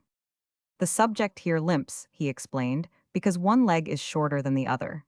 He addressed one of the students. PG 74. "Now, Mr. Sneed, what would you do in such a case?" Young Sneed pondered earnestly and replied with conviction, "I fancy, sir, that I should limp too." The physician turned from the telephone to his wife. "I must hurry to Mrs. Jones' boy, he's sick." "Is it serious?" "Yes, I don't know what's the matter with him, but she has a book on what to do before the doctor comes, so I must hurry. Whatever it is, she mustn't do it." Doctrine. In a former generation, when elaborate doctrines were deemed more important by Christian clergymen than they are today, they were prone to apply every utterance of the Bible to the demonstration of their own particular tenets. For example, one distinguished minister announced his text and introduced his sermon as follows. So Mephibosheth dwelt in Jerusalem, for he did eat at the king's table, and he was lame on both his feet. My brethren, we are here taught the doctrine of human depravity. Mephibosheth was lame. Also the doctrine of total depravity, he was lame on both his feet. Also the doctrine of justification, for he dwelt in Jerusalem. Fourth, the doctrine of adoption, he did eat at the king's table. Fifth, the doctrine of the PG 75 perseverance of the saints, for we read that he did eat at the king's table continually. Documentary evidence. During the worst of the spy scare period in London, a man was brought into the police station who declared indignantly that he was a well-known American citizen. But his captor denounced him as a German and offered as proof the hotel register, which he had brought along. He pointed to the signature of the accused. It read, V. Gates. Dogs. The tramp was sitting with his back to a hedge by the wayside, munching at some scraps wrapped in a newspaper. A lady, out walking with her pet Pomeranian, strolled past. The little dog ran to the tramp and tried to muzzle the food. The tramp smiled expansively on the lady. Shall I throw the little dog a bit, mum? He asked. The lady was gratified by this appearance of kindly interest in her pet and murmured an assent. The tramp caught the dog by the nape of the neck and tossed it over the hedge, remarking, And if he comes back, mum, I might throw him a bit more. Many a great man has been given credit as originator of this cynical sentiment. The more I see of men, the more I respect dogs. PG 76. The fox terrier regarded with curious interest the knot tied in the tail of the dachshund. What's the big idea? He inquired. That, the dachshund answered, is a knot my wife tied to make me remember an errand. The fox terrier wagged his stump of tail thoughtfully. That, he remarked at last, must be the reason I'm so forgetful. During the siege of Paris in the Franco-German War, when everybody was starving, one aristocratic family had their pet dog served for dinner. The master of the house, when the meal was ended, surveyed the platter through tear-dimmed eyes and spoke sadly. How Fido would have enjoyed these bones. The young clergyman, during a parochial call, noticed that the little daughter of the hostess was busy with her slate, while eyeing him closely from time to time. And what are you doing, Clara? He asked with his most engaging smile. I'm drawing a picture of you, was the answer. The clerical visitor sat very still to facilitate the work of the artist, but presently, Clara shook her head in discouragement. I don't like it much, she confessed. I guess I'll put a tail on it and call it a dog. The meditative Hollander delivered a monologue to his dog. PG 77. You vas only a dog, but I wish I vas you. When you go your bed in, you shust turn round 3 times and lie down.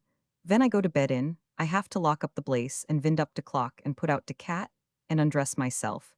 And my wife wakes up and scolds, and den de baby wakes and cries and I have to valk him to house around, and den maybe I get myself to bed in time to get up again. When you get up you shust stretch yourself, dig your neck a little and you vas up. I have to light de fire, put on de kittle, scrap some vit my wife and get myself breakfast. You be lays round all day and have plenty of fun. I have to work all day and have plenty of trouble. When you die, you vas dead. When I die, I have to go somewhere again. Some persons are born to have honor thrust upon them, and such is obviously the case of the actor named in this story. The colored maid of an actress took out for exercise her mistress's dog, a splendid St. Bernard. A passerby admired the animal and inquired as to the breed. The maid said, I don't just exactly know myself, but I done hear my missus say he am a full-blood Sam Bernard. Domestic quarrels. After a trip abroad, a lady inquired of her colored washerwoman, Lucy, do you and your husband quarrel now the same as you used to? PG 78. No, indeed, ma'am, was the reply. That is good, I'm sure you're very glad of it, aren't you? Ma Sholly is. What caused you to stop quarreling, Lucy? The lady asked. The explanation was simple and sufficient. He died. The newly married pair quarreled seriously, so that the wife in a passion finally declared, I'm going home to my mother. The husband maintained his calm in the face of this calamity and drew out his pocketbook. Here, he said, counting out some bills, is the money for your railroad fare. The wife took it and counted it in her turn, then she faced her husband scornfully. But that isn't enough for a return ticket. The good wife, after she and her husband had retired for the night, discoursed for a long time with much eloquence. When she was interrupted by a snore from her spouse, she thumped the sleeper into wakefulness, and then remarked, "John, do you know what I think of a man who will go to sleep while his own wife is a-talkin' to him?" "Well, now I believe as how I do, Martha," was the drowsily uttered response. "But don't let that stop you. Go right ahead and get it off your mind." PG 79. Doubt.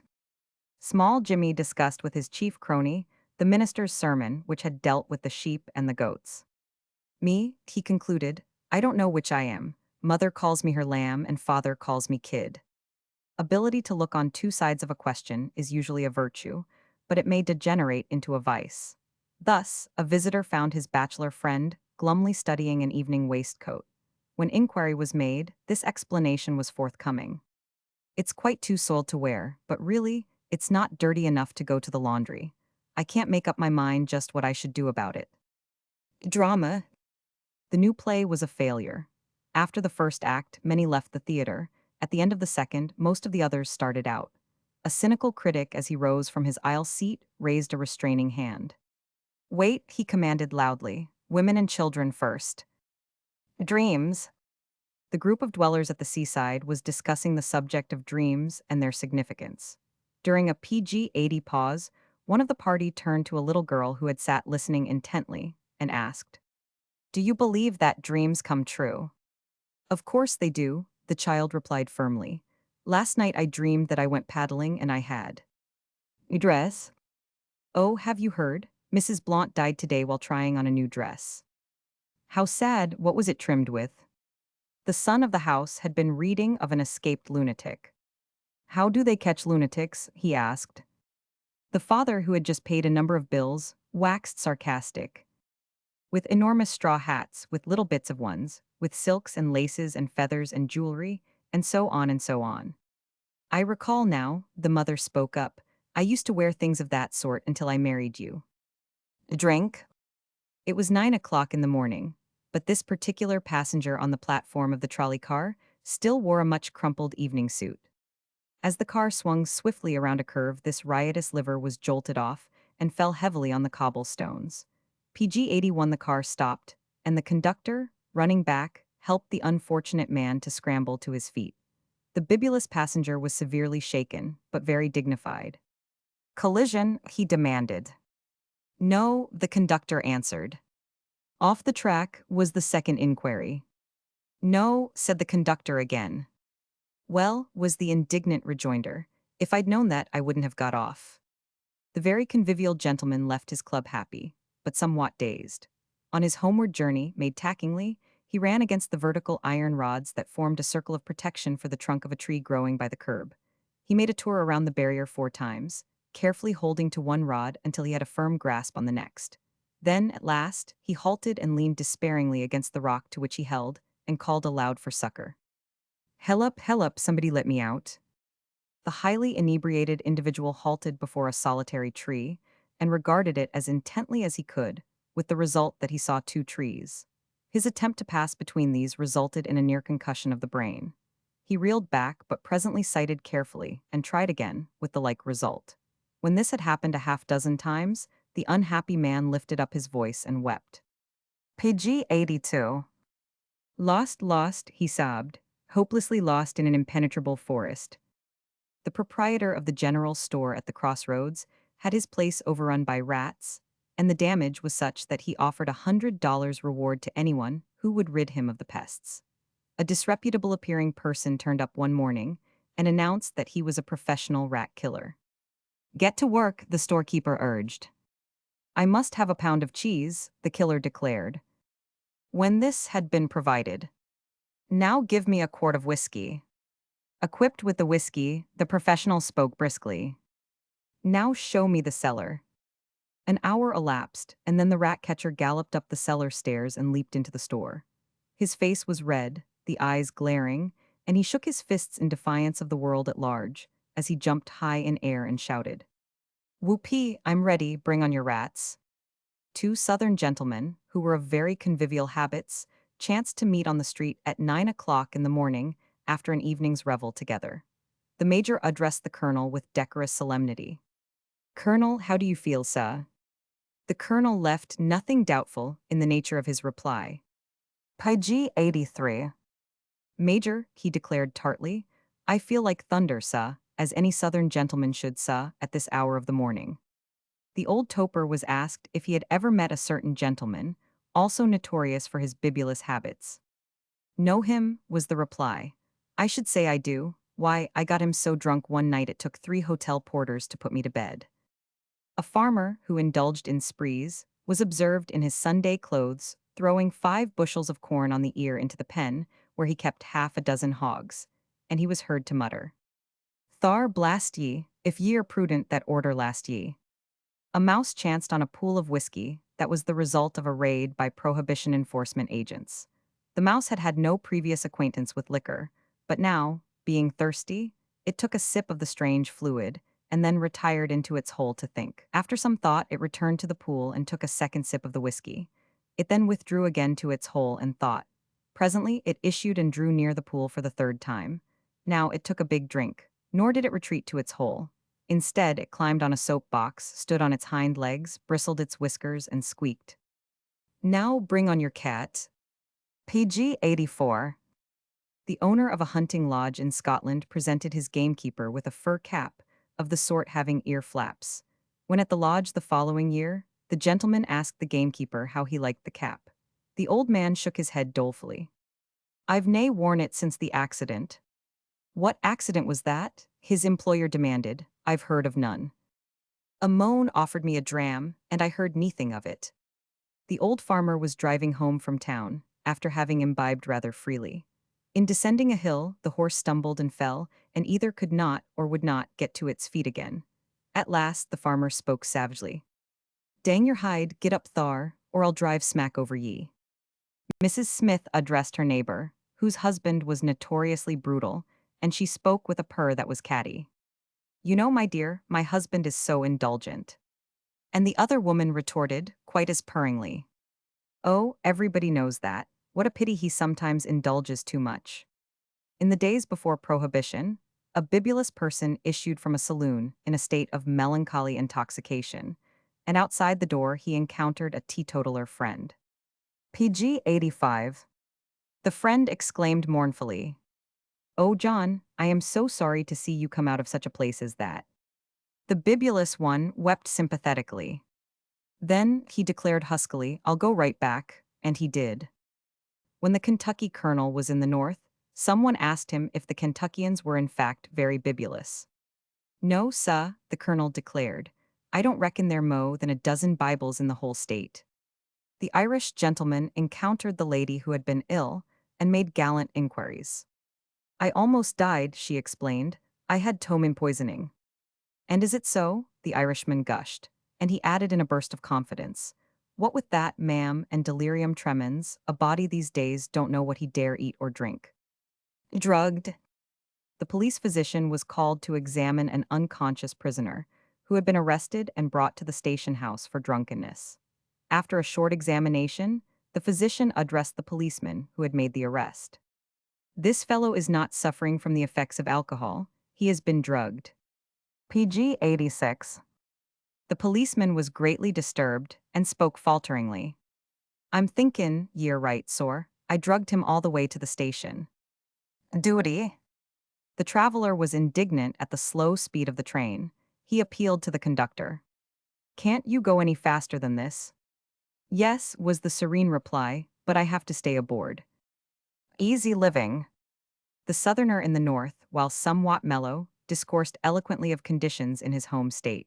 He concluded in a burst of feeling. "In that smiling land, no gentleman is compelled to soil his hands with vulgar work. The preparing of the soil for the crops is done by our niggers, and the sowing of the crops and the reaping of the crops, all done by the niggers, and the selling is done by the sheriff." The economy. One Japanese bragged to another that he made a fan last 20 years by opening only a fourth section, and using this for 5 years, then the next section, and so on. PG 87. The other Japanese registered scorn. "Wasteful," he ejaculated. "I was better taught, I make a fan last a lifetime. I open it wide and hold it under my nose quite motionless. Then I wave my head. Wife, women are not extravagant. A woman can dress smartly on a sum that would keep a man looking shabby. Husband, that's right. What you dress on keeps me looking shabby. Efficiency. In these days of difficulty in securing domestic servants, mistresses will accept almost any sort of help, but there are limits. A woman interrogated a husky girl in an employment office who was a recent importation from Lapland. The dialogue was as follows. Can you do fancy cooking? No. Can you do plain cooking? No. Can you sew? No. Can you do general housework? No. Make the beds, wash the dishes? No. Well, cried the woman in puzzled exasperation, what can you do? I milk reindeer. PG 88. The undertaker regarded the deceased in the coffin with severe disapproval, for the wig persisted in slipping back and revealing a perfectly bald pate. He addressed the widow in that cheerfully melancholy tone which is characteristic of undertakers during their professional public performance. Have you any glue? The widow wiped her eyes perfunctorily and said that she had. Shall I heat it? She asked. The undertaker nodded gloomily, and the relic departed on her errand. Presently she returned with the glue pot. But the undertaker shook his head and regarded her with the gently sad smile to which undertakers are addicted, as he whispered solemnly, I found a tag. An engineer, who was engaged on railroad construction in Central America, explained to one of the natives living alongside the right-of-way the advantages that would come from realization of the projected line. To illustrate his point, he put the question, how long does it take you to carry your produce to market by muleback? 3 days, Senor, was the answer. Then, said the engineer, you can understand the benefit the road will be to you. You will be able to take your produce to market and to return home on the same day. Very good, Senor, the native agreed courteously. But, Senor, what shall we do with the other 2 days? PG 89. Eggs. The farmer decided to give special attention to the development of his poultry yard, and he undertook the work carefully and systematically. His hired man, who had been with him for a number of years, was instructed, among other things, to write on each egg the date laid and the breed of the hen. After a month, the hired man resigned. I can't understand, the farmer declared, surprised and pained, why you should want to leave. I'm through, the hired man asserted. I've done the nastiest jobs and never kicked, but I draw the line on Bain, secretary to a bunch of hens. Egotism. The pessimist spoke mournfully to his friend. It is only to me that such misfortunes happen. What's the matter now? The pessimist answered dolefully. Don't you see that it is raining? Elephant. A circus man was scouring the countryside in search of an elephant that had escaped from the menagerie and wandered off. He inquired of an Irishman working in a field to learn if the fellow had seen any strange animal thereabouts. PG 90. Begorra, I have thought, was the vigorous answer. There was an inju rubber bull around here, pulling carrots with its tail. Elopement. Some months after the elopement, an old friend met the bridegroom and asked eagerly for details. What about her father, did he catch you? Just that, quoth the bridegroom grimly. Incidentally, I may add that the old boy is living with us still. Enough. The darkie's clothes were in the last stages of dilapidation, and he wore open work shoes, but his face was radiant, and he whistled merrily as he slouched along the street. A householder called from his porch. Sam, I have a job for you if you want to earn a quarter. The tattered colored man grinned happily as he shook his head. No, sah, thank you all the same, boss, I done got a quarter. Epitaph. In an Irish cemetery stands a handsome monument with an inscription which runs thus. This monument is erected to the memory of James PG 91 O'Flynn, who was accidentally shot by his brother as a mark of affection. Evidence. The prisoner, a darky, explained how it came about that he had been arrested for chicken stealing. I didn't have no trouble with de constable ner nobody. It would been all right if it hadn't been fur the women's love o dress. My women folks, dey wasn't satisfied jest to eat mows, all o them chickens. They had to put de feathers in their hats and parade 'em as circumstantial evidence. The smug satisfaction of the rustic in his clear perception and shrewd reasoning is illustrated by the dialogue between two farmers meeting on the road. Did you hear that old man Jones's house burned down last night? I ain't a mite surprised. I was goin' past there in the evenin', and when I saw the smoke a comin' out all round under the eaves, I says to myself, says I, where there's smoke there must be fire. And so it was. Shall I leave the hall light burning, ma'am? The servant asked. No, her mistress replied. I think my husband won't get home until daylight. He kissed me goodbye before he went and gave me $20 for a new hat. Page 92. Exclusiveness. One of the New York churches is notorious for its exclusiveness. A colored man took a fancy to the church and promptly told the minister that he wished to join. The clergyman sought to evade the issue by suggesting to the man that he reflect more carefully on the matter and make it the subject of prayers for guidance. The following day, the darky encountered the minister. "Ah done prayed, saw," he declared beaming, "and de Lord he done sent me an answer last night." "And what was it?" queried the clergyman, somewhat at a loss. "What did the Lord say?" "Well, saw, he done asked me what chutch Ah wanted to jine, and Ah told him it was yourn.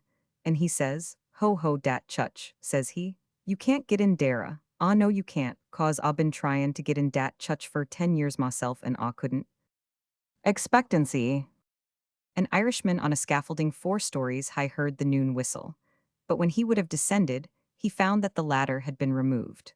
One of his fellow workmen on the pavement below, to whom he called, explained that the foreman had carried off the ladder for another job. "But how will I get down?" Pat demanded. Mike, on the pavement, suggested jumping as the PG-93 only means. Pat's lunch was below, he was hungry, and he accepted the suggestion seriously. "Will yez catch me?" he demanded. "Sure, and I'll do that," Mike agreed. Pat clapped his arms in imitation of a rooster and crowed to bolster up his courage and leaped. He regained consciousness after a short interval and feebly sat up on the pavement. He regarded Mike reproachfully. "For why did yez not kitch me?" he asked, and the pain in bones sounded in his voice. "Begory," Mike replied sympathetically, "I was waiting for yez to bounce." Expense account. The woman wrote a reference for her discharged cook as follows. Maggie Flynn has been employed by me for a month. She is an excellent cook, but I could not afford to make use of her services longer. The husband, who was present, afterward expressed his surprise at the final clause. But it's true, the wife answered. The dishes she smashed cost double her wages. Experience. The baby pulled brother's hair until he yelled from the pain of it. The mother soothed the weeping boy. PG 94. Of course, she doesn't know how badly it hurts. Then she left the room. She hurried back presently on hearing frantic squalling from baby. What in the world is the matter with her? She questioned anxiously. Nothin' tall, brother replied contentedly. Only now she knows. Experts. There was a chicken stealing case before the court. The colored culprit pleaded guilty and was duly sentenced. But the circumstances of the case had provoked the curiosity of the judge, so that he questioned the darky as to how he had managed to take those chickens and carry them off from right under the window of the owner's house, and that with a savage dog loose in the yard. But the thief was not minded to explain. He said, "Hit wouldn't be of no use, Jedge, to try to splain dis ting to you all. Ef you was to try it, you mourn like as not would get your hide full o' shot and get no chickens, nother. Ef you want to engage in any rascality, Jedge, you better stick to de bench, where you am familiar." Explicitness. On her return home after an absence of a few hours, the mother was displeased to find that little Emma, who PG-95 was ailing, had not taken her pill at the appointed time, although she had been carefully directed to do so. "You were very naughty, Emma," the mother chided. "I told you to be sure and take that pill." "But, Mama," the child pleaded in extenuation, "you didn't tell me where to take it to." Extravagance. A rich and listless lady patron examined the handbags in a leading jeweler's shop in New York City. The clerk exhibited one bag 5 inches square, made of platinum, and with one side almost covered with a setting of diamonds. This was offered at a price of $9,000. But the lady surveyed the expensive bauble without enthusiasm. She turned it from side to side and over, regarding it with a critical eye and frowning disapprovingly. At last, she voiced her comment. Rather pretty, but I don't like this side without diamonds. Honestly, the thing looks skimpy, decidedly skimpy. For $7,000 additional, the objectional skimpiness was corrected. Vex. The burly man spoke lucidly to his gangling adversary. You're a nincompoop, a liar and hoss thief. The other man protested, with a whine in his voice. Sech talk ain't nice, and anyhow, tain't fair twittin' on facts. PG 96. Fashion. After years of endeavor in poverty, the inventor made a success, and came running home with pockets bulging real money. He joyously strewed $1,000 bills in his wife's lap, crying, now, at last, my dear, you will be able to buy you some decent clothes. I'll do nothing of the kind, was the sharp retort. I'll get the same kind the other women are wearing. The naked hills lie wanton to the breeze. The fields are nude, the groves unfrocked. Bare are the shivering limbs of shameless trees. What wonder is it that the corn is shocked? But not the modern woman. Favors. At the village store, the young farmer complained bitterly. Old C. Durfee wants me to be one of the pallbearers once more at his wife's funeral, and it's like this. C. had me fur pallbearer when his first wife was buried, and then again fur his second. And when Eliza died, she as was his third, he up and axed me again, and now I snum it's the fourth time. And you know, a feller can't be the hull time a talkin' favors and not payin' 'em back. PG 97. Fighting. The boy hurried home to his father with an announcement. Me and Joe Peck had a fight today. The father nodded gravely. Mr. Peck has already called to see me about it. The little boy's face brightened. Gee, Pop, I hope you made out swell's I did. Finance. A very black little girl made her way into the presence of the lady of the house, and with much embarrassment, but very clearly, explained who she was and what her mission.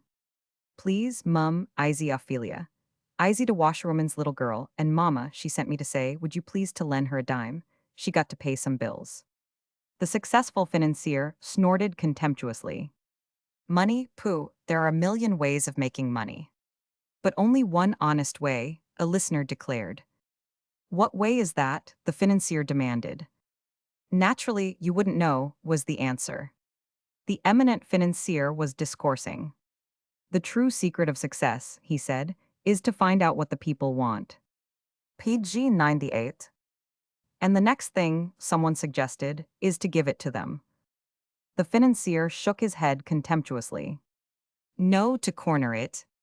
The eminent banker explained just how he started in business.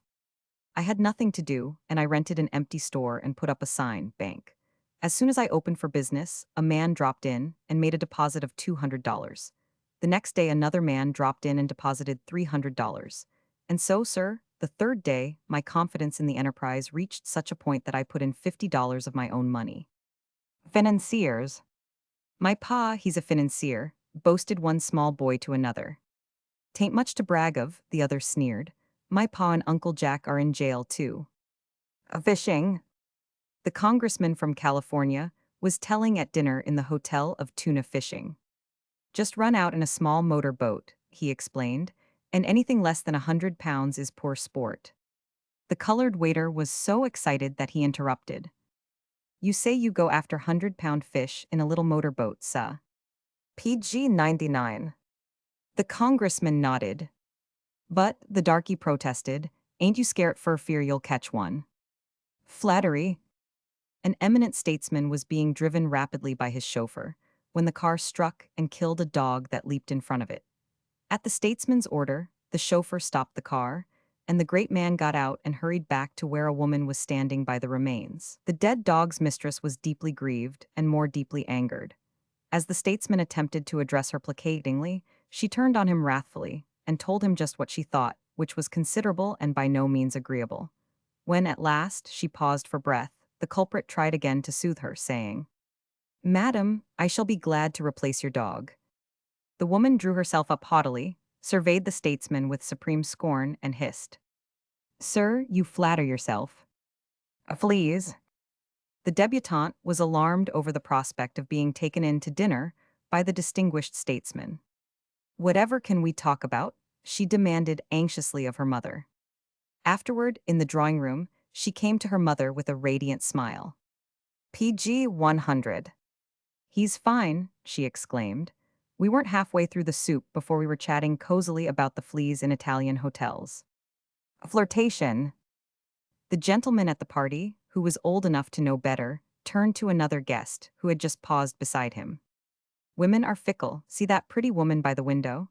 She was smiling at me flirtatiously a few minutes ago, and now she looks cold as an iceberg. I have only just arrived, the other man said. She is my wife. Flood. The breakfaster in the cheap restaurant tried to make conversation with the man beside him at the counter. Awful rainy spell like the flood. The flood, the tone was polite but inquiring. The flood Noah the Ark Mount Ararat. The other bit off half a slice of bread, shook his head, and mumbled thickly. Hain't read today's paper yet. Flowers. Gilbert wrote a couplet concerning an attachment a la plade for a bashful young potato. PG 101. Such suggestion is all very well in a humorous ballad, but we do not look for anything of the sort in a serious romance of real life. Nevertheless, a Welsh newspaper of recent date carried the following paragraph. At church on Monday last, a very interesting wedding was solemnized, the contracting parties being Mr. Richard, eldest son of Mr. and Mrs., and a bouquet of pink carnations. Fog. The old gentleman was lost in a London fog, so thick that he could hardly see his hand before his face. He became seriously alarmed when he found himself in a slimy alley. Then he heard footsteps approaching through the obscurity and sighed with relief. Where am I going to? He cried anxiously. A voice replied weirdly from the darkness beyond. Into the river I've just come out. Follies. A wise old Quaker woman once said that men were guilty of three most astonishing follies. The first was the climbing of trees to shake down the fruit, when if they would but wait, the fruit would fall of itself. The second was the going to war to kill one another, when if they would only wait, they must surely die naturally. The third was that they should run after women, when, if they did not do so, the women would surely run after them. PG 102. Food. The Arctic explorer at a reception on his return gave an informal talk concerning his experiences. He explained that a point further north would have been reached if the dogs had not given out at a critical time. A lady, who had followed the explorer's remarks carefully, ventured a comment as the speaker paused. But I thought those Esquimaux dogs were actually tireless. The explorer hesitated and cleared his throat before answering. I spoke, he elucidated, in a culinary sense. The young mother asked the man who supplied her with milk if he kept any calves, and smiled pleasedly when he said that he did. Then, she continued brightly, bring me a pint of calf's milk every day. I think cow's milk is too strong for baby. Four-handedness. The highly efficient housewife bragged that she always rose early and had every bed in the house made before anybody else in the house was up. Foresight. The master directed that the picture should be hung on the east wall. The mistress preferred the west wall. PG 103.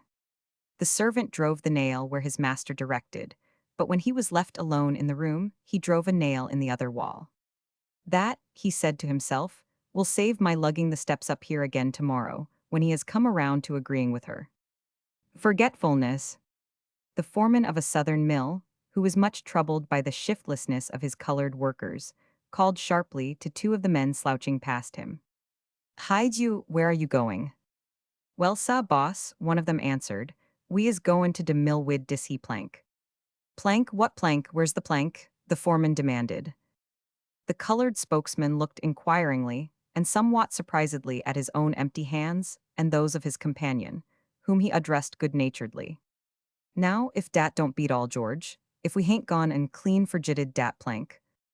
Two men met on the city street in the evening and had a number of drinks together. The one who lived in the suburbs became confidential and exhibited a string tied around a finger. I don't dare to go home, he explained. There's something my wife told me to do without fail, and to make sure I wouldn't forget, she tied that string around PG 100 for my finger. But for the life of me, I can't remember what the thing was I am to do, and I don't dare to go home.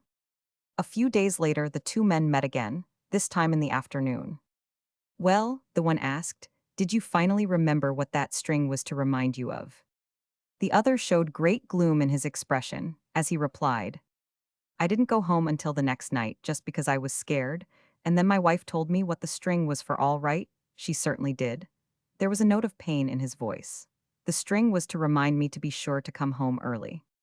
The clergyman drew near to the baptismal font and directed that the candidates for baptism should now be presented. A woman in the congregation gave a gasp of dismay and turned to her husband, whom she addressed in a strenuous whisper. There, I just knew we'd forget something. John, you run right home as fast as you can and fetch the baby. Form. The traveler wrote an indignant letter to the officials of the railroad company, giving full details as to why he had sat up in the smoking room all night, instead of sleeping in his berth. He received in reply a letter from the company, which was so courteous and logical PG 105 that he was greatly soothed. His mood changed for the worse, however, when he happened to glance at his own letter, which had been enclosed through error. On the margin was jotted in pencil, send this guy the bedbug letter. A worker in the steel mills applied direct to Mr. Carnegie for a holiday in which to get married. The magnate inquired interestedly concerning the bride. Is she tall or short, slender or plump? The prospective bridegroom answered seriously, well, sir, I'm free to say that if I'd had the rollin' of her, I sure would have given her 3 or 4 more passes. Fraud. The hired man on a New England farm went on his first trip to the city. He returned wearing a scarf pin set with at least 4 carats bulk of radiance. The jewelry dazzled the rural belles and excited the envy of the other young men. His employer bluntly asked if it was a real diamond. If it ain't, was the answer. I was skun out half a dollar. Friendship. The kindly lady accosted the little boy on the beach, who stood with downcast head and grinding his toes PG 106 into the sand and looking very miserable and lonely indeed. Haven't you anybody to play with? She inquired sympathetically. The boy shook his head forlornly as he explained, I have one friend, but I hate him. The clergyman on his vacation wrote a long letter concerning his traveling experiences to be circulated among the members of the congregation. The letter opened in this form. Dear friends, I will not address you as ladies and gentlemen because I know you so well. Friend. An American tourist in France found that he had a 2 hours wait for his train at a junction and set out to explore the neighborhood. He discovered at last that he was lost and could not find his way back to the station. He therefore addressed a passerby in the best French he could recollect from his college days, mispronouncing it with great emphasis. He voiced his request for information as follows. Pardonnez-moi, j'ai quitté ma train et maintenant je ne sais pas le trouver encore. Est-ce que vous pouvez me montrer la route de la train? Let's look for it together, said the stranger genially. I don't speak French either. PG 107. Voisinez. The traveler in the Blue Ridge Mountains made his toilet as best he could with the aid of the hand basin on its bench by the cabin door and the roller towel. He made use of his own comb and brush, toothbrush, nail file, and whisk broom. The small son of the cabin regarded his operations with rounded eyes and at last broke forth. By cricky, mister, I want to know, be ye a lose that much trouble to yourself? Gender. It is quite possible to trap clergymen, as well as laymen, with the following question, because they are not always learned in the Old Testament. If David was the father of Solomon, and Joab was the son of Zeruiah, what relation was Zeruiah to Joab? Most persons give the answer that Zeruiah was the father of Joab, necessarily. That is not the correct answer. The trouble is that Zeruiah was a woman, and, of course, David and Solomon having nothing whatever to do with the case. Gentlemen. There has been much controversy for years as to the proper definition of the much abused word gentleman. Finally, by a printer's error in prefixing un-PG 108 to an adverb, an old and rather mushy description of a gentleman has been given a novel twist and a pithy point. A contributor's letter to a metropolitan daily appeared as follows. Sir, I can recall no better description of a gentleman than this. A gentleman is one who never gives offense unintentionally. Geography. The airman, after many hours of thick weather, had lost his bearings completely. Then it cleared and he was able to make a landing. Naturally, he was anxious to know in what part of the world he had arrived. He put the question to the group of rustics that had promptly assembled. The answer was explicit. You've come down in Deacon Peck's North Meadow lot. Ghosts? There was a haunted house down south, which was carefully avoided by all the superstitious Negroes. But a new arrival in the community, named Sam, bragged of his bravery as too superior to be shaken by any ghosts, and declared that, for the small sum of $2 cash in hand paid, he would pass the night alone in the haunted house. A score of other darkies contributed, and the required amount was raised. It was not, however, to be delivered to the courageous Sam until PG 109, his reappearance after the vigil. With this understanding, the boaster betook himself to the haunted house for the night. When a select committee sought for Sam next morning, no trace of him was found. Careful search for 3 days failed to discover the missing Negro. But on the 4th day, Sam entered the village street, covered with mud and evidently worn with fatigue. "Hi, dar nigger," one of the bystanders shouted. "War you all been de las faux days?" And Sam answered simply, "Ah's been comin' back. God." The little boy was found by his mother with pencil and paper, making a sketch. When asked what he was doing, he answered promptly and with considerable pride. "I'm drawing a picture of God."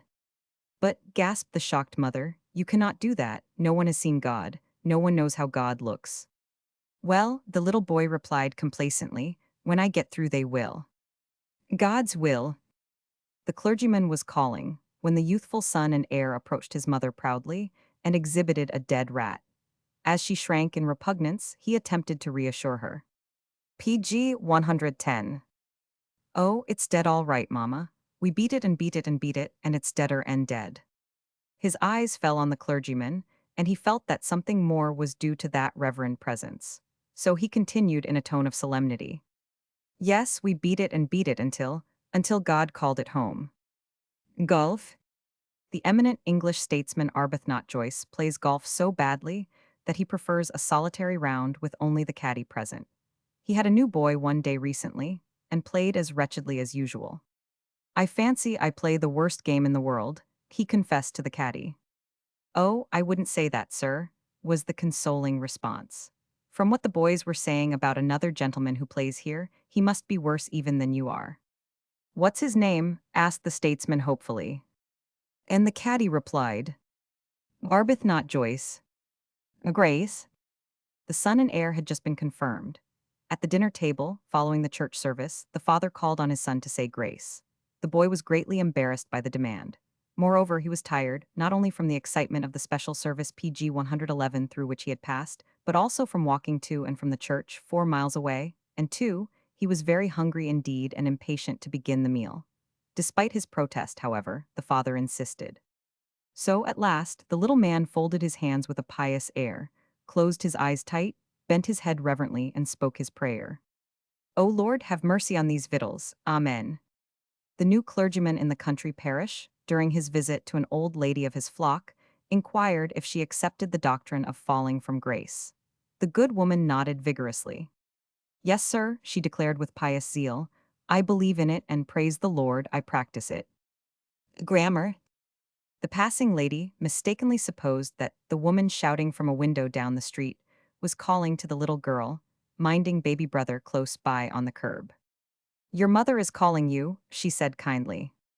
The little girl corrected the lady. "Her ain't a callin' we, us don't belong to she." The teacher asked the little girl if she was going to the maypole dance. "No, I ain't going," was the reply. The teacher corrected the child. "You must not say, 'I ain't going,' you must say, 'Ip 112 am not going.'" And she added to impress the point, "I am not going, he is not going, we are not going, you are not going, they are not going. Now, dear, can you say all that?" The little girl nodded and smiled brightly. "Sure," she replied, "they ain't nobody going." The witness, in answer to the lawyer's question, said, "Them hain't the boots what was stole." The judge rebuked the witness sternly. "Speak grammatic, young man, speak grammatic. You should not to say, 'Them boots what was stole.' You should ought to say, 'Them boots as was stealed.'" Grass? The auctioneer, offering the pasture lot for sale, waved his hand enthusiastically, pointed toward the rich expanse of herbage, and shouted, Now then, how much am I offered for this field? Just look at that grass, gentlemen. That's exactly the sort of grass Nebuchadnezzar would have given $200 an acre for. Agreed. An eminent doctor successfully attended a sick child. A few days later, the grateful mother called on the physician. After expressing her realization of the fact that his services had been of a sort that could not be fully paid for, she continued. PG 113. But I hope you will accept as a token from me this purse, which I myself have embroidered. The physician replied very coldly to the effect that the fees of the physician must be paid in money, not merely in gratitude, and he added, "Presents maintain friendship, they do not maintain a family." "What is your fee?" the woman inquired. $200 was the answer. The woman opened the purse and took from it 5 $100 bills. She put back 3, handed 2 to the discomfited physician, then took her departure. Grief. At the wake, the bereaved husband displayed all the evidences of frantic grief. He cried aloud heartrendingly and tore his hair. The other mourners had to restrain him from leaping into the open coffin. The next day, a friend who had been at the wake encountered the widower on the street and spoke sympathetically of the great woe displayed by the man. "Did you go to the cemetery for the burying?" The stricken husband inquired anxiously, and when he was answered in the negative, continued proudly, "It's a pity ye weren't there. Ye ought to have seen the way I cut up." The old woman in indigent circumstances was explaining to a visitor, who found her at breakfast, a long category of trials and tribulations. PG 114. And, she concluded, "This very morning, I woke up at 4 o'clock and cried till breakfast time, and as soon as I finish my tea, I'll begin again and probably keep it up all day." A habit? It was the bridegroom's third matrimonial undertaking, and the bride's second. When the clergyman on whom they had called for the ceremony entered the parlor, he found the couple comfortably seated. They made no effort to rise, so, as he opened the book to begin the service, he directed them, "Please stand up." The bridegroom looked at the bride, and the bride stared back at him, and then both regarded the clergyman, while the man voiced their decision in a tone that was quite polite but very firm. "We have generally sought. It is a matter of common knowledge that there have been troublous times in Ireland before those of the present. In the days of the Land League, an Irish judge told as true of an experience while he was holding court in one of the turbulent sections. When the jury entered the courtroom at the beginning of the session, the bailiff directed them to take their accustomed places, and every man of them walked forward into the dock. PG 115. Here, the schoolgirl from Avenue A, who had just learned that the notorious Gorgon sisters had snakes for hair, chewed her gum thoughtfully as she commented, "Tough luck to have to get out and grab a mess of snakes anytime you want an extra puff. Hard to please." The rather ferocious-appearing husband, who had taken his wife to the beach for a holiday, scowled heavily at an amateur photographer and rumbled in a threatening bass voice, "What the blazes d'ye mean, photographing my wife? I saw ye when ye done it." The man addressed cringed and replied placatingly, "You're mistaken, really. I wouldn't think of doing such a thing." "Ye wouldn't, eh?" the surly husband growled still more savagely.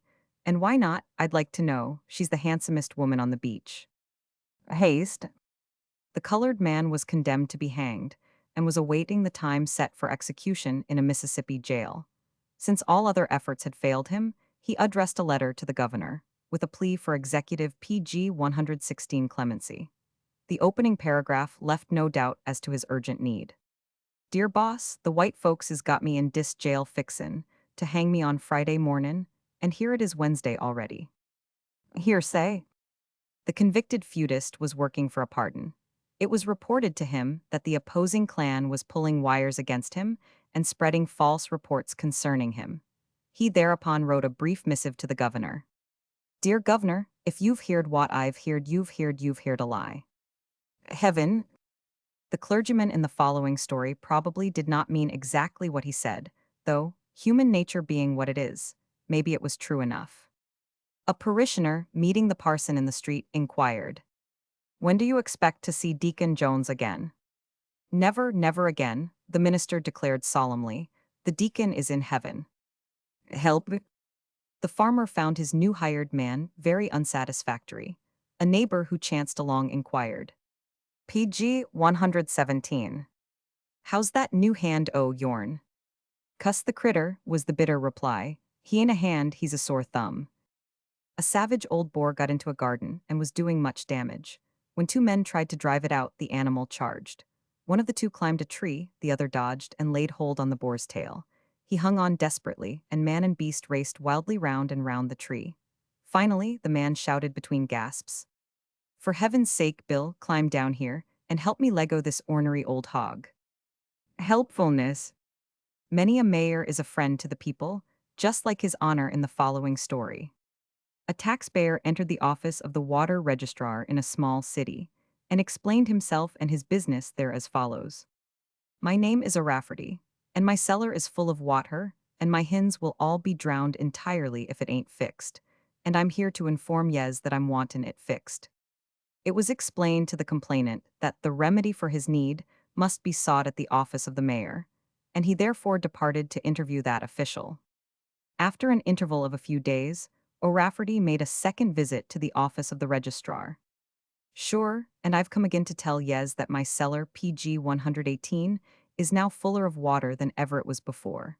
And I'm tellin' yez that I want it fixed, and I'm a man that carries votes in my pocket. The registrar again explained that he was powerless in the matter, and that the only recourse must be to the mayor.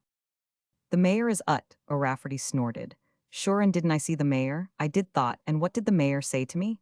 Huh, he said, Mr. O'Rafferty, why don't you keep ducks? A hen? The customer asked for fresh eggs, and the clerk in the London shop said, them are fresh which has a hen on 'em. But I don't see any hen. The clerk explained patiently.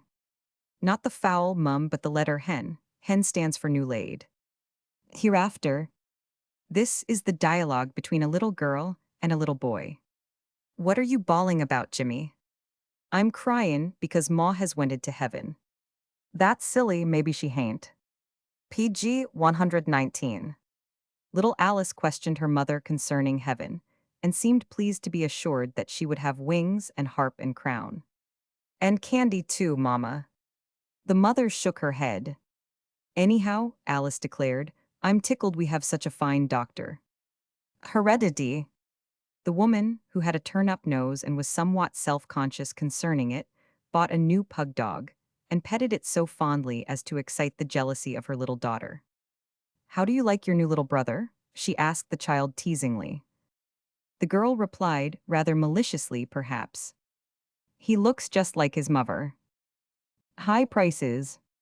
Two men were talking together in the public library. One of them said, the dime novel has gone, I wonder where it's gone to. The other, who knew something of literature in its various phases, answered cynically, it's gone up to $1.90. PG 120. Hindsight.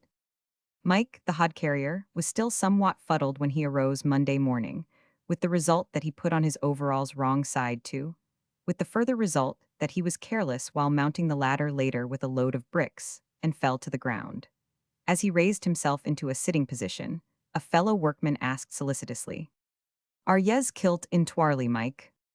Mike, with drooping head, stared down dully at the seat of his overalls and shook his head. No, he declared in a tone of awe, I'm not kilt, but I'm terrible twisted.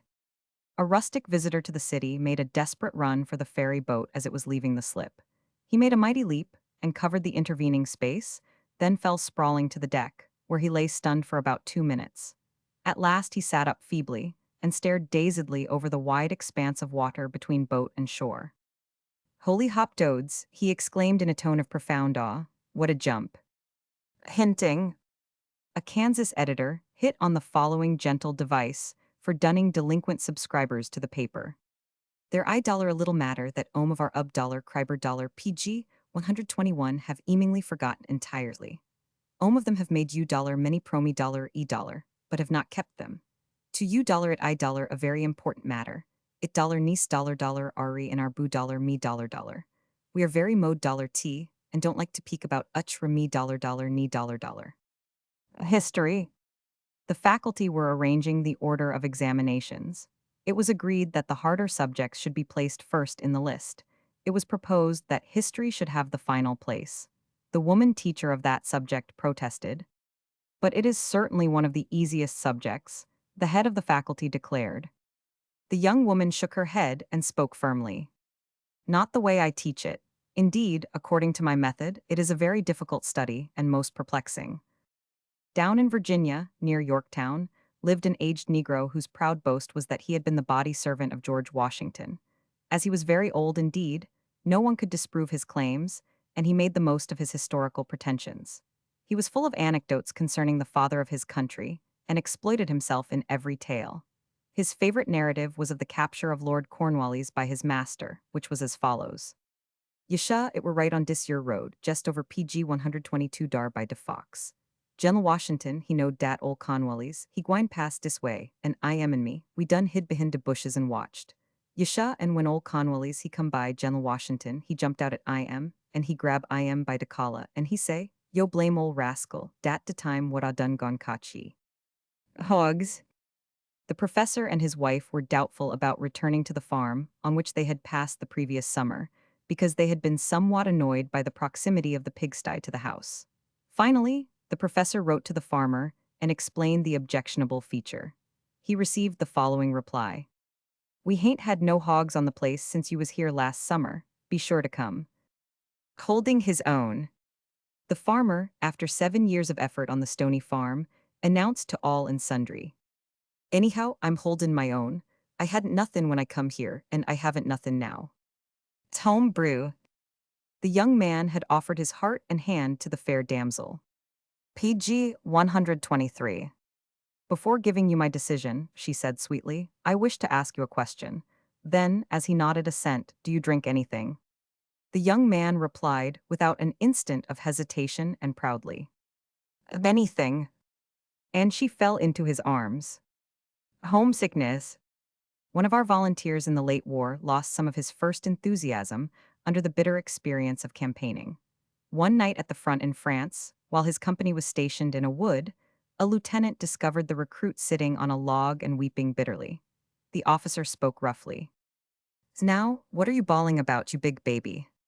I wish I was in my daddy's barn, replied the soldier in a plaintive voice. In your daddy's barn, the astonished lieutenant exclaimed. What for? What would you do if you were in your daddy's barn? If I was in my daddy's barn, the youth explained huskily through a choking sob, I'd go into the house mighty quick.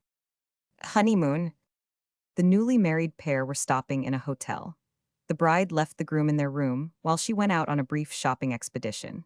She returned in PG 124 due time and passed along the hotel corridor to the door, on which she tapped daintily. I'm back, honey, let me in, she murmured with wishful tenderness, but there was no answer vouchsafed to her plea. She knocked a little more firmly and raised her voice somewhat to call again. Honey, honey, it's Susie, let me in. Thereupon a very cold masculine voice sounded through the door. Madam, this is not a beehive, it's a bathroom. Honorable intentions. A certain man notorious for his slowness paid attention for 2 years to a young lady without coming to the point. The girl's father thought it time for him to interfere.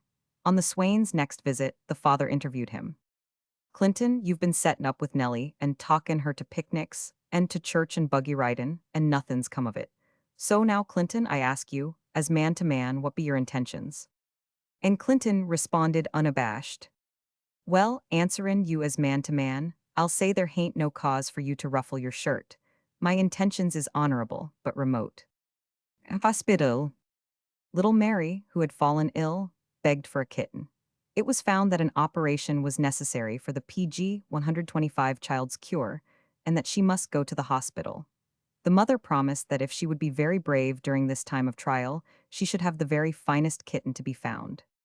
As Mary was coming out from the influence of the anesthetic, the nurse heard her muttering, and stooping, heard these words. It's a bum way to get a cat.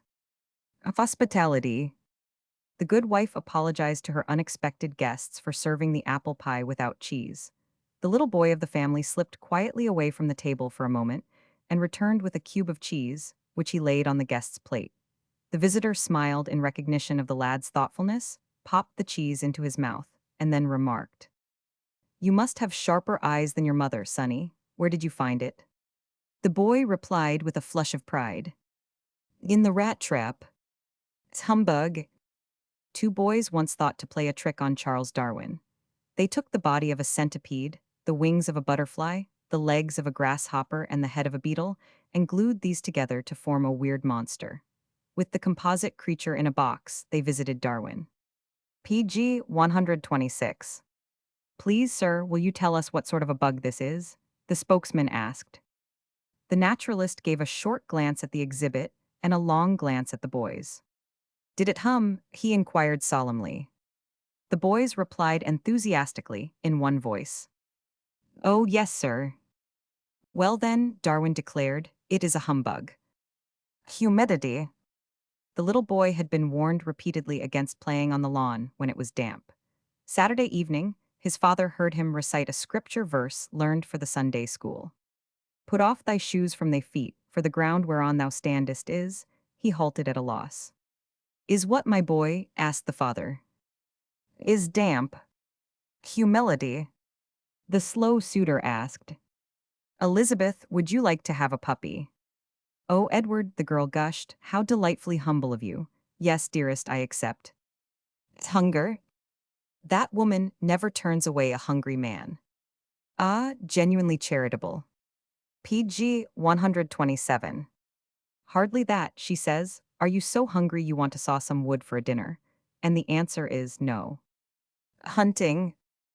An amateur sportsman spent the day with dog and gun, but brought home no game. A friend twitted him with his failure. Didn't you shoot anything at all? The honest fellow nodded miserably. I shot my dog. Why? His questioner demanded. Was he mad? The sportsman shook his head doubtfully. Not exactly mad, he asserted, and not so darn tickled neither. Identity. The paying teller told mournfully of his experience with a strange woman who appeared at his wicket to have a check cashed. But, madam, he advised her, you will have to get someone to introduce you before I can pay you the money on this check. The woman stared at him disdainfully.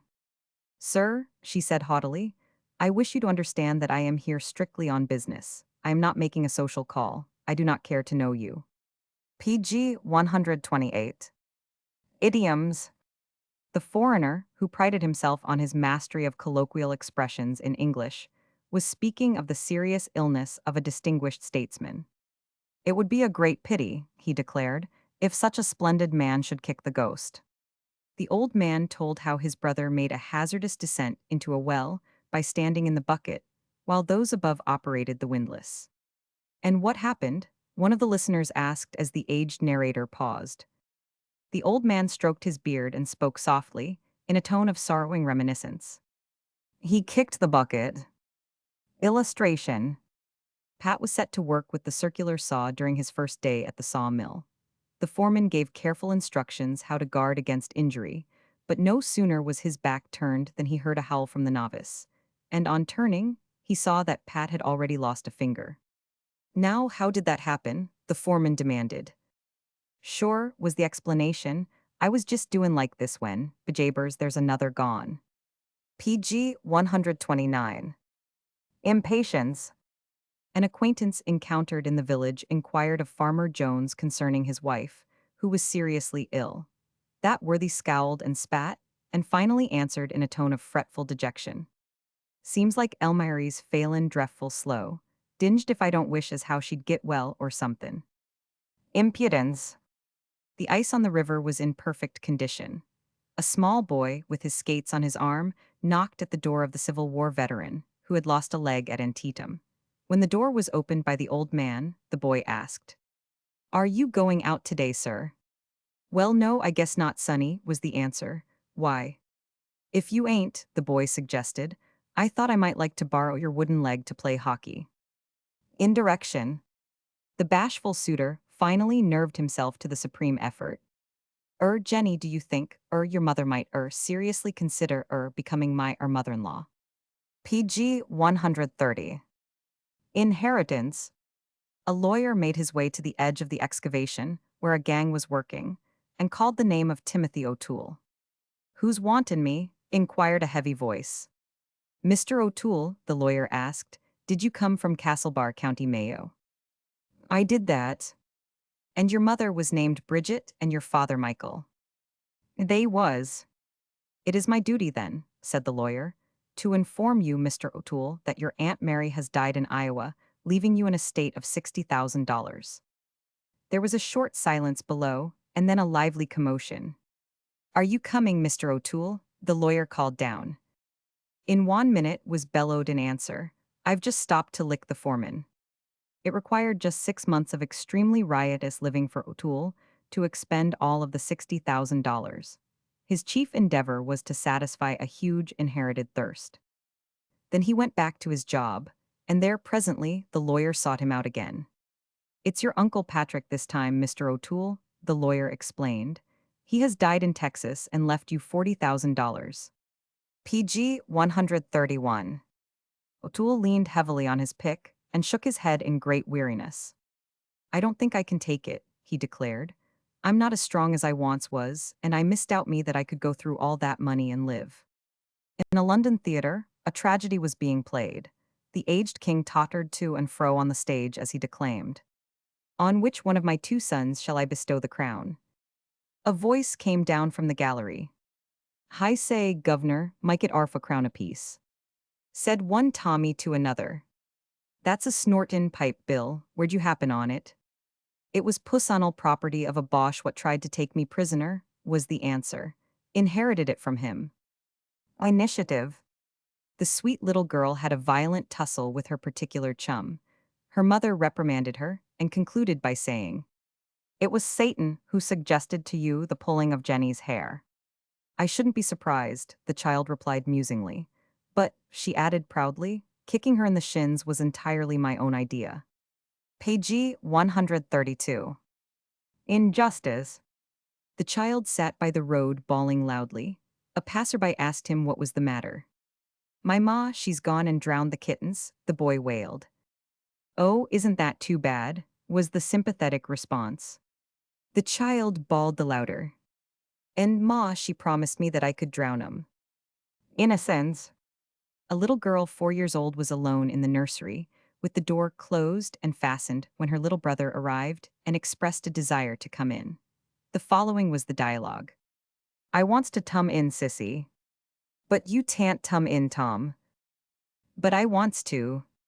Well, Izzy in my nighty gown and nurse says little boys mustn't see little girls in their nighty gowns.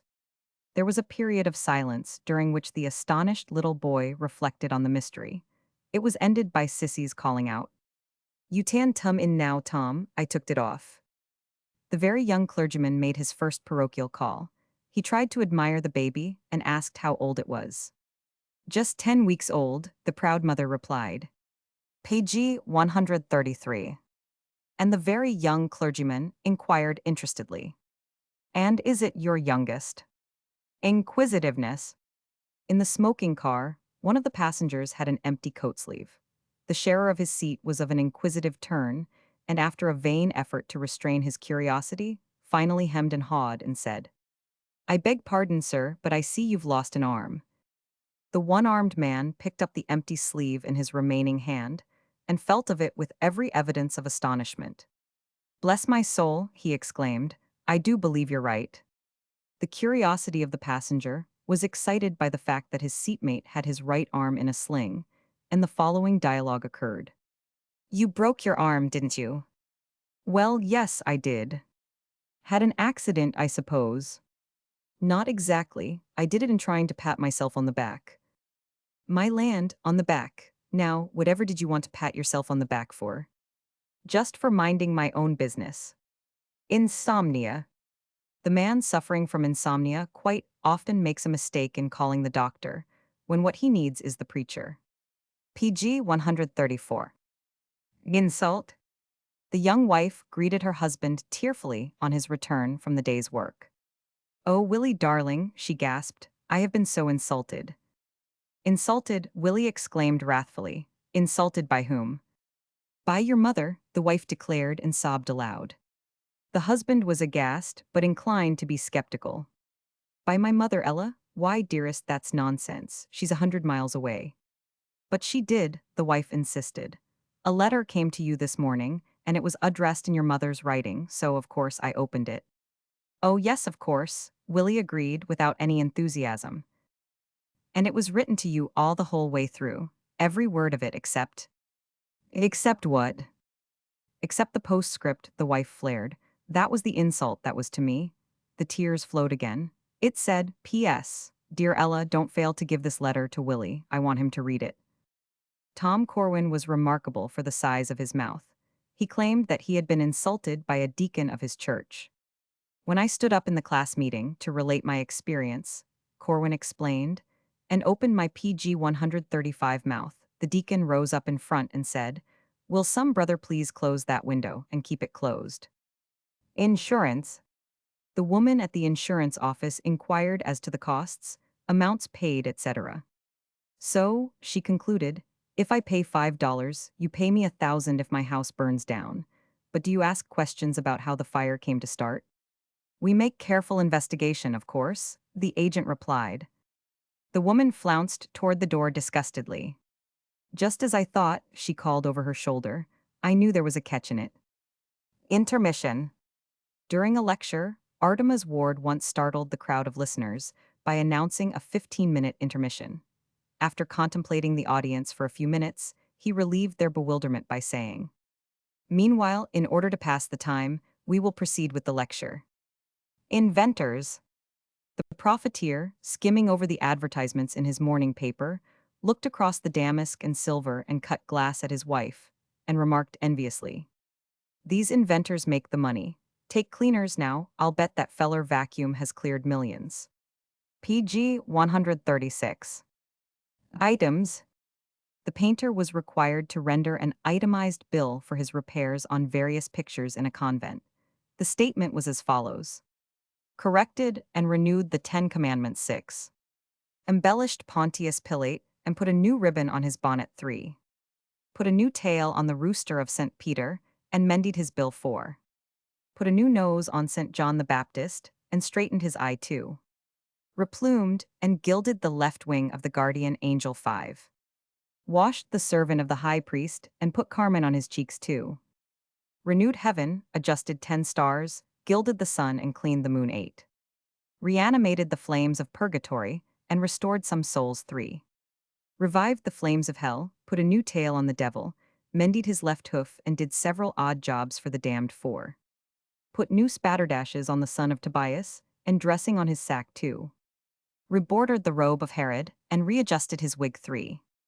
Cleaned the ears of Balaam's ass and shod him 2. Put earrings in the ears of Sarah 5. PG 137 put a new stone in David's sling, enlarged Goliath's hand, and extended his legs 2. Decorated Noah's Ark 1. Mended the shirt of the prodigal son and cleaned the one.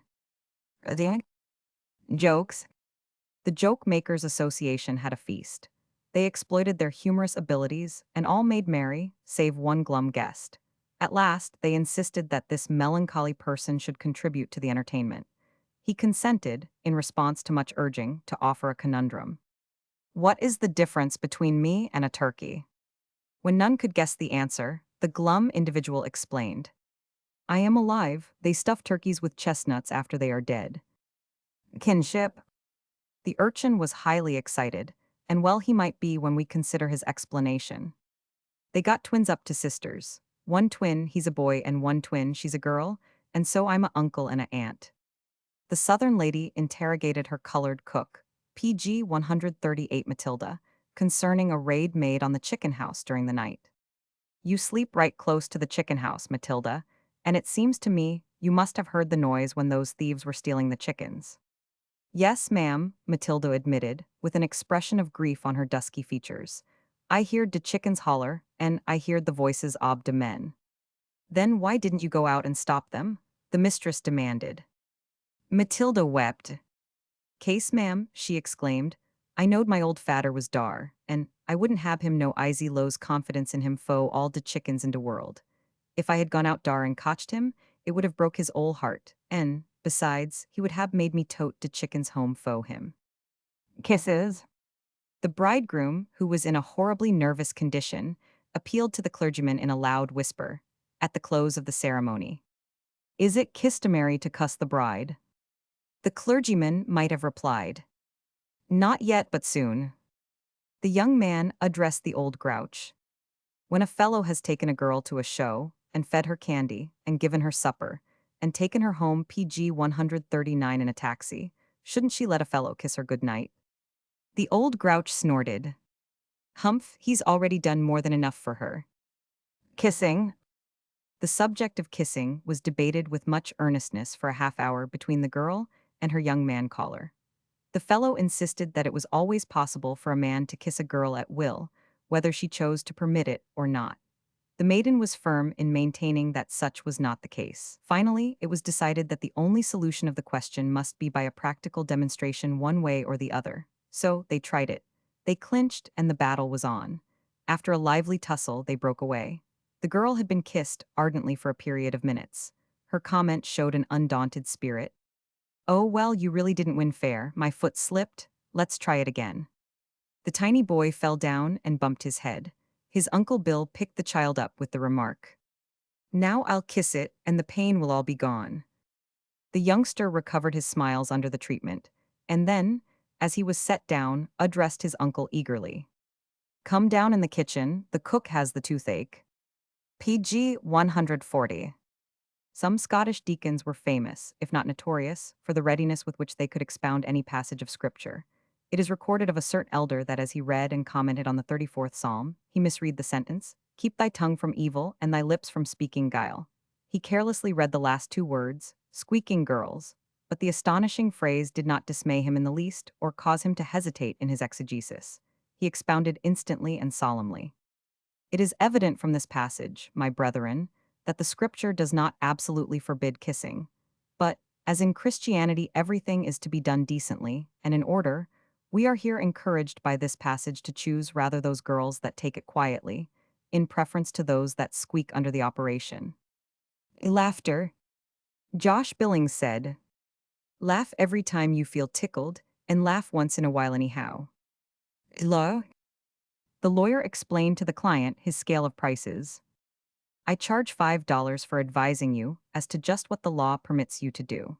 For giving you advice as to the way you can safely do what the law forbids, my minimum fee is $100. PG 141. Lawyers. There was a town jail, and there was a county jail. The fact was worth $40 to the lawyer who was approached by an old darky in behalf of a son languishing in duress. The lawyer surveyed the tattered client as he listened, and decided that he would be lucky to obtain a $10 fee. He named that amount as necessary to secure the prisoner's release. Thereupon, the old colored man drew forth a large roll of bills and peeled off a 10. The lawyer's greedy eyes popped. "What jail is your son in?" he inquired craftily. "In the county jail." "In the county jail?" was the exclamation in a tone of dismay. "That's bad, very bad. It will cost you at least $50. Some physicians direct their patients to lie always on the right side, declaring that it is injurious to the health to lie on both sides. Yet, lawyers as a class enjoy good health. Legerdemain. What did you do last night? I went to a sleight of hand performance, called on Laura Sears and offered her my hand, and she slighted it. PG 142. Lent. Did you give up anything during Lent? One man asked another. Yes, was the reply, uttered with a heavy sigh. I gave up $50 for a new Easter bonnet. Liars. The World War has incited veterans of the Civil War to new reminiscences of old happenings. One of these is based on the fact that furloughs were especially difficult to obtain when the Union Army was in front of Petersburg, Virginia. But a certain Irishman was resolved to get a furlough in spite of the ban. He went to the colonel's tent and was permitted to enter. He saluted and delivered himself thus. "Colonel, I've come to ask you to allow me the pleasure of a furlough for a visit home. I've been in the field now 3 years, and never home yet to see me family. And I just had a letter from me wife wantin' av me to come home to see her and the children." The colonel shook his head decisively. "No, Mike," he replied. "I'm sorry, but to tell the truth, I don't think you ought to go home. I've just had a letter from your wife myself. She doesn't want you to come home. She writes me that you'd only get drunk and disgrace her and the children. So you'd better stay right here until your term of service expires." "All right, sir," Mike answered, quite cheerfully. He PG 143 saluted and went to the door of the tent. Then he faced about. Colonel dear, he inquired in a wheedling voice, would ye be after pardonin me for a brief remark just at this time? Yes, certainly, the officer assented. Ye won't get mad and put me in the guardhouse for freeing me mind, so to spake. No, indeed, say what you wish to. Well, thin, Colonel Darlant, I'm after thinkin' thar are at the present moment in this tint two of the biggest liars in all the army of the Potomac, and sure I'm one av them, I have no wife. Lies. A certain famous preacher, when preaching one Sunday in the summer time, observed that many among the congregation were drowsing. Suddenly, then, he paused, and afterward continued in a loud voice, relating an incident that had no connection whatever with his sermon. This was to the following effect. I was once riding along a country road. I came to the house of a farmer and halted to observe one of the most remarkable sights I have ever seen. There was a sow with a litter of 10 little pigs. This sow and each of her offspring had a long curved horn growing out of the forehead between the ears. The clergyman again paused and ran his eye over the congregation. Everybody was now wide awake. He thereupon remarked, behold how strange. A few minutes since, when IP 144 was telling you the truth, you went to sleep. But now when you have heard a whopping lie, you are all wide awake. Lightning. The woman was strong-minded, and she was religious, and she was also afflicted with a very feminine fear of thunderstorms. She was delivering an address at a religious convention when a tempest suddenly broke with din of thunder and flare of lightning. Above the noise of the elements, her voice was heard in shrill supplication. O Lord, take us under thy protecting wings, for thou knowest that feathers are splendid non-conductors. Lisp. The kindergarten teacher questioned her tiny pupil. Do you know, Jenny, what a panther is? Yes, ma'am, Jenny replied, beaming. A panther ith a man who makes pants. Literal. The class had been told by the teacher to write compositions in which they must not attempt any flights of fancy, but should only state what was really in them. The star production from this command was a composition written by a boy who was both sincere and painstaking. It ran as follows. PG 145. I shall not attempt any flights of fancy, but write just what is really in me. In me there is my stomach, lungs, liver, 2 apples, 2 cakes, and my dinner. Literalness. The visitor from the city stopped in at the general store of the village and inquired, have you anything in the shape of automobile tires? Yep, the storekeeper answered briskly.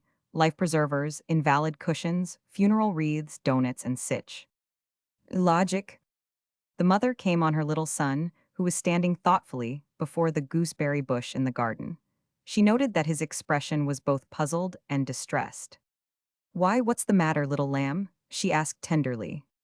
I'm thinkin', muvver, the boy answered. What about, little man? Have gooseberries any legs, muvver? Why, no, of course not, dear.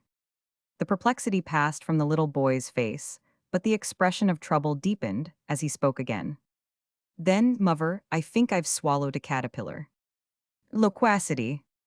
The 2 old Scotchmen played a round of 17 holes without a word exchanged between them. As they PG 146 came to the 18th green, Sandy surveyed the lie and muttered. Dormy, quoth Tamiz with a snarl. Chatterararbox. Love. The philosopher calmly defined the exact difference between life and love. Life is just one fool thing after another. Love is just 2 fool things after each other. Love me not. The little girl came in tears to her mother. God doesn't love me, she sobbed. Of course, God loves you, the mother declared. How did you ever come to get such an idea? No, the child persisted. He doesn't love me. I know, I tried him with a daisy. Luck. The pessimist quoted from his own experience at poker, in illustration of the general cussedness of things. Frequent I have sought in a poker game, and it sure is queer how things will turn out. I've sought hour after hour in them games without ever talkin' a pot. And then, long about 4 o'clock in the mornin', the luck'd turn, it'd take a turn for the worse. PG 147. How did you find your steak? Asked the waiter of a patron in the very expensive restaurant. Just luck, the hungry man replied sadly. I happened to move that small piece of potato, and there it was. The new reporter wrote his concluding paragraph concerning the murder as follows. Fortunately for the deceased, He had deposited all of his money in the bank the day before. He lost practically nothing but his life. The editor of the country paper went home to supper, smiling radiantly. "Have you had some good luck?" his wife questioned. "Luck, I should say so." Deacon Tracy, who hasn't paid his subscription for 10 years, came in and stopped his paper. "Lunacy." The lunatic peered over the asylum wall and saw a man fishing from the bank of the river that ran close by. It was raining hard, which cooled the fevered brow of the lunatic and enabled him to think with great clearness. In consequence, he called down to the drenched fisherman. "Caught anything?" The man on the bank looked up and shook his head glumly. "PG 148. "How long you been there?" the lunatic next demanded. "3 hours," was the answer. The lunatic grinned hospitably and called down an invitation. "Come inside." Luxury.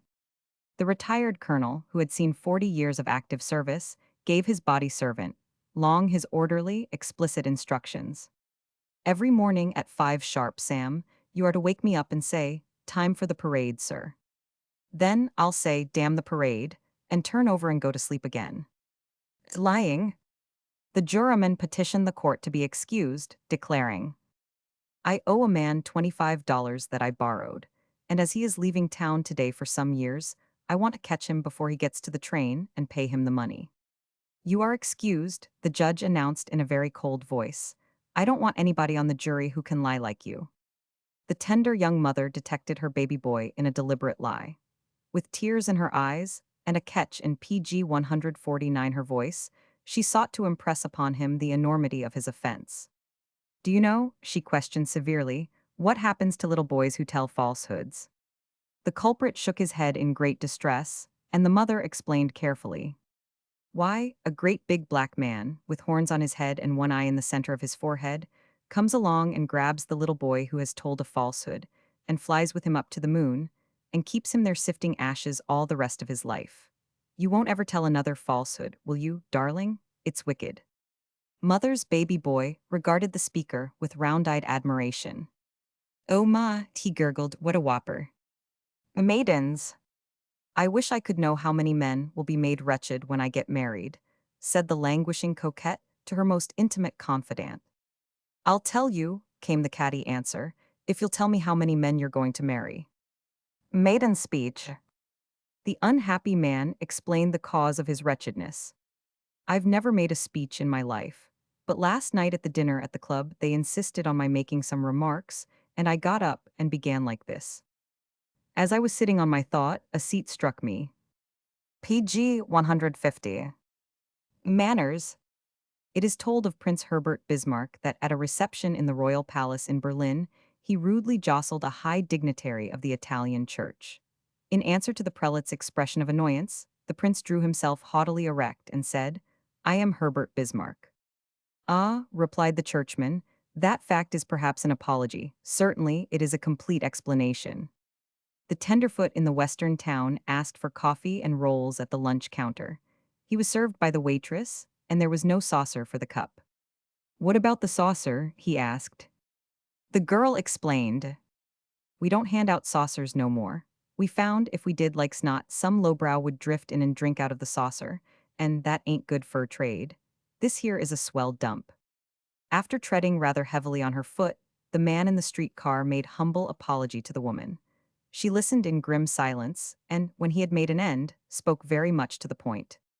"That's it, walk all over a body's feet, and then blad about how sorry you be. Well, I just want you to understand that if I wasn't a Puffick lady, I'd slap your dirty face." PG 151. Marksmanship. During the Saturday night revels in a frontier town, the scrawniest and skinniest beanpole-type citizen got shot in the leg. The only doctor in the town had done celebrating and gone to bed. A posse of citizens pounded on the doctor's door until he thrust his head out of a window. "Wazamazer," he called down. "Come here runnin', Doc, Joe Jinks has been shot." "Whereabouts shot?" "'S in the leg." "Some shootin'," and the doctor slammed the window shut. Marriage. Love is blind, but marriage is an eye-opener. The mild little husband was appealing to the court for protection from the large, bony belligerent and baleful female, who was his wife. "Let us begin at the beginning," said the judge. "Where did you first meet this woman who has thus abused you?" The little man shuddered and looked everywhere except at his wife as he replied, "I never did, so to say, meet up with her. She just naturally overtook me." Page 152. An African newspaper recently carried the following advertisement. Wanted. Small, nicely furnished house, nice. Locality from August 1st for nearly married couple. The solemn ceremony of marriage was being performed for the blushing young bride and the elderly gentleman who had been thrice widowed. There was a sound of loud sobs from the next room. The guests were startled, but a member of the bridegroom's family explained. "That's only our Jane. She always cries when Pa is gettin' married." The mistress was annoyed by the repeated calls of a certain Negro on her colored cook. "You told me," she protested to the cook, "that you had no man friends, but this fellow is in the kitchen all the time." "Dat nigger he hain't no friend o' mine," the cook declared scornfully. He's just my husband." Deacon Gibbs explained why he had at last decided to move into town, in spite of the fact that he had always declared himself a lover of life in the country. But his explanation was clear and conclusive. "My third wife, Mirandy, she don't like the country, and what Mirandy she don't like, I just naturally have to hate." Page 153. The wife suggested to her husband that he should pay back to her the dollar he had borrowed the week before. But the husband protested indignantly, "I've already paid that dollar back to you twice. You can't expect me to pay it again." "Oh, very well," the wife retorted with a contemptuous sniff. "Never mind, since you are as mean as that." The very youthful son of a henpecked father was in a gloomy mood, rebellious against the conditions of his life. He announced a desperate purpose. "I'm going to get married. I'm bossed by pa and ma and teacher, and I ain't going to stand for it. I'm going to get married right smack off. A married man ain't bossed by nobody 'cept his wife." The woman was 6 feet tall and broad and brawny in proportion. The man was a short 5 feet, anemic and woebegone. The woman hailed him before the justice of the peace with a demand that he marry her or go to jail. "Did you promise to marry this lady?" the justice asked. "Guilty, Your Honor," was the answer. The justice turned to the woman. "Are you determined to marry this man?" "I am," she snapped. "Join hands," the justice commended. When they had done so, he raised his own right hand impressively and spoke solemnly. "I pronounce you twain woman and husband." Page 154. A lady received a visit from a former maid 3 months after the girl had left to be married. "And how do you like being married?" the lady inquired. The bride replied with happy enthusiasm. "Oh, it's fine, ma'am, getting married is. Yes'm, it's fine, but land's sake, ma'am," she added suddenly, "ain't it tedious?" The Negro, after obtaining a marriage license, returned a week later to the bureau and asked to have another name substituted for that of the lady. "I done changed ma mind," he announced. The clerk remarked that the change would cost him another $1.50 for a new license. "Is that the law?" the colored man demanded in distress. The clerk nodded, and the applicant thought hard for a full minute. "Gee," he said at last. "Never mind, boss, this old one will do. There ain't $1.50 difference in them niggers no how." The New England widower was speaking to a friend, confidentially, a week after the burial of his deceased helpmate. "I'm feelin' right pert," he admitted. "Pearter'n I've felt afore in years. You see, she was a good wife. She was a good-lookin' woman and smart as they make 'em and a fine housekeeper, and she always done her duty by me and the children, and she warn't sickly, and I never hearn a cross word out o' her in all the 30 year PG 155 we lived together. But dang it all, somehow I never did like Maria. Yes, I'm feelin' pretty pert." There were elaborate preparations in colored society for a certain wedding. The prospective bride had been made to a lady who met the girl on the street a week after the time set for the ceremony and inquired concerning it. "Did you have a big wedding, Martha?" "Deed ah did, missus. Deed ah did, de most splendiferous occasion ob de season." "Did you receive handsome presents?" "Yes'm, yes'm, de hull house was jes crowded wiv de gifts." "And was your house nicely decorated?"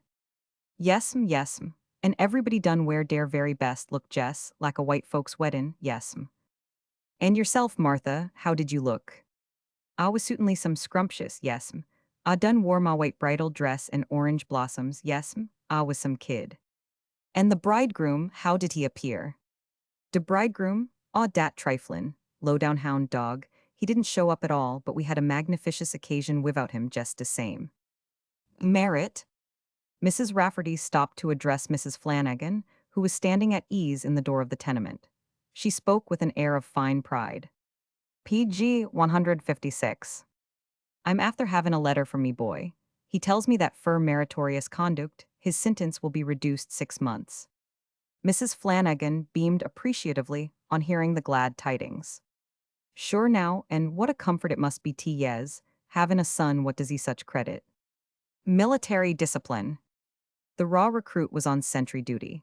He had a piece of pie, which he had brought from the canteen, and proceeded to enjoy it. Just then the colonel happened along and scowled at the sentry, who paid no attention to him whatever. Do you know who I am? The officer demanded.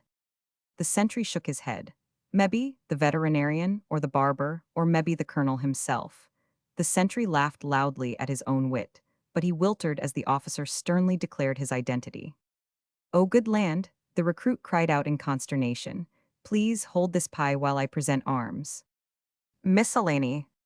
It is related concerning a sofa, belonging to a man blessed with 7 daughters, all unmarried, which was sent to the upholsterer to be repaired, that, when taken apart, the following articles were discovered: 47 hairpins, 3 mustache combs, 19 suspender buttons, 13 needles, 8 cigarettes, 4 photographs, 217 pins, some PG 157 grains of coffee, a number of cloves, 27 cuff buttons, 6 pocket knives, 15 poker chips, a vial of homeopathic medicine for the nerves, 34 lumps of chewing gum, 59 toothpicks, 28 matches, 14 button hooks, 2 switches, a transformation, and 2 plates of false teeth, which apparently had bitten each other.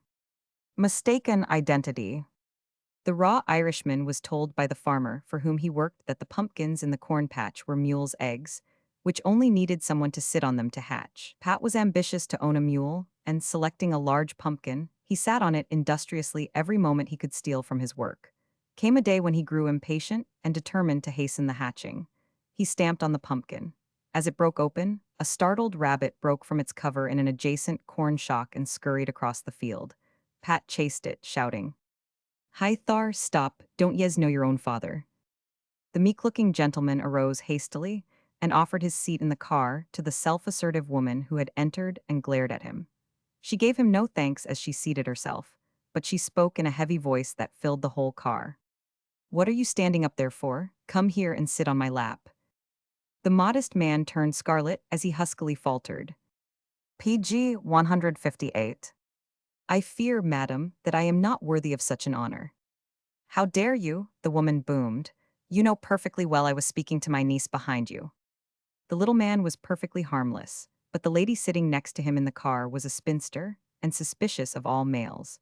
So, since they were somewhat crowded on the seat, she pushed the umbrella between her knee and his and held it firmly as a barrier. A shower came up, and the woman, when she left the car, put up the umbrella. As she did so, she perceived that the little man had followed her. She had guessed that he was a masher, now she knew it. She walked quickly down the side street, and the man pursued through the driving rain. She ran up the steps of her home and rang the bell. When she heard the servant coming to the door, feeling herself safe at last, she faced about and addressed her pursuer angrily. How dare you follow me? How dare you? What do you want anyhow? The drenched little man at the foot of the steps spoke pleadingly.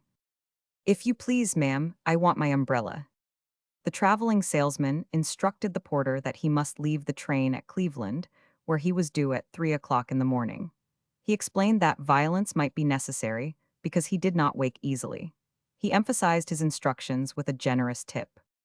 The drummer awoke at 6 in the morning, with PG 159 Cleveland far behind. In a rage, he sought the porter.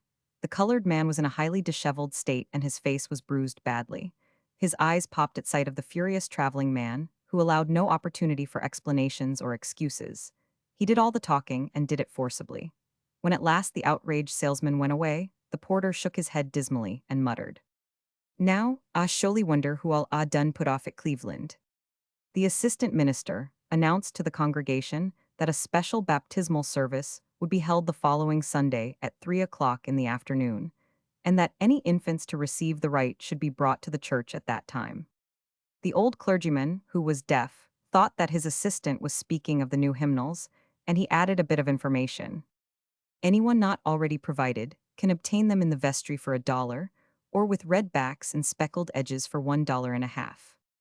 The child went with her mother on a visit in New Jersey. At bedtime, the little girl was nervous over the strangeness of her surroundings, but the mother comforted her, saying, "Remember, dear, God's angels are all about you." A little later, a cry from the child called the mother back into the room. PG 160. The angels are buzzing all around, just dreadful, mama, and they bite. The new clergyman was coming to call, and the mother gave Emma some instructions. If he asks your name, say Emma Jane. If he asks how old you are, say you are 8 years old. If he asks who made you, say God made me. It is a fact that the clergyman did ask just those three questions in that order, to the first two of which Emma replied correctly. But it is also a fact that, when the minister propounded the third query, as to her origin, the child hesitated and then said, "Mama did tell me the man's name, but I've gone and forgotten it." The editor of a country newspaper betook himself to a party at the house of a neighbor, where, only a few weeks earlier, a baby had been added to the family. On the editor's arrival at the house, he was met at the door by his hostess, a woman who suffered to some extent from deafness. After the usual exchange of greetings, the editor inquired concerning the health of the baby. The hostess had a severe cold, and she now misunderstood the visitor's inquiry concerning the baby, thinking that he was solicitous on her account. So she explained to the aghast editor who had asked about the baby that, although she usually had one every winter, this was the very worst one she had ever had. It kept her awake at night a great deal, and at first confined her to her bed. Having explained thus far, the good lady noticed the PG 161 flabbergasted air of her guest. She continued sympathetically, saying that she could tell by his looks and the way he acted that he was going to have one just like hers. Then she insisted that, as a precautionary measure for the sake of his condition, he should come in out of the draft and sit down and stay quiet. Mismated. A Texas lad, lacking a team of horses or oxen or mules for his plowing, engaged his sister to direct the plow, while he yoked himself to a steer for the pulling. The steer promptly ran away, and the lad had no choice but to run too. They came shortly into the village and went tearing down the street. And as he raced wildly, the young man shouted, "Here we come, darn our fool souls, somebody head us off." Mixed metaphors. A Babu, or native clerk, in India, who prided himself on his mastery of the English tongue and skill in its idioms, sent the following telegram in announcement of his mother's death. "Regret to announce that hand, which rocked the cradle, has kicked the bucket." Modesty. A British journalist, in an article on Sir Henry Irving for a London weekly, wrote, PG 162. I was his guest regularly at all Lyceum first nights for a whole quarter of a century. He delighted in the company of third-rate people. Money talks. The disreputable-looking panhandler picked out an elderly gentleman of most benevolent aspect and made a plea for a small financial contribution. When he had finished his narrative of misery and woe, the elderly gentleman replied benignantly, "My good friend, I have no money, but I can give you some good advice." The tramp spat contemptuously and uttered an oath of disgust. "If you hain't got no money," he jeered, "I reckon your advice ain't worth hearin'." Money value. A well-known millionaire entertained Edward Everett Hale with other guests at a dinner. The host was not only hospitable, but wished everyone to know his liberality. During the meal, he extolled the various viands and did not hesitate to give their value in dollars and cents. In speaking of some very beautiful grapes served, which had been grown on his estate, he wearied the company by a careful calculation as to just how much a stem of them had cost him. Dr. Hale grinned pleasantly as he extended his empty plate with the request, "I'll thank you to cut me off about $1 worth more, please." PG 163. Monogamy. The wives of the savage chief questioned the wife of the missionary. "And you never let your husband beat you?" "Certainly not," the Christian lady replied. "Why, he wouldn't dare to try such a thing." The oldest wife nodded understandingly. It is plain enough why the foreign devil has only one wife. Monotony. The son of the house addressed his mother wistfully. "I'm going to have a little sister someday, ain't I?"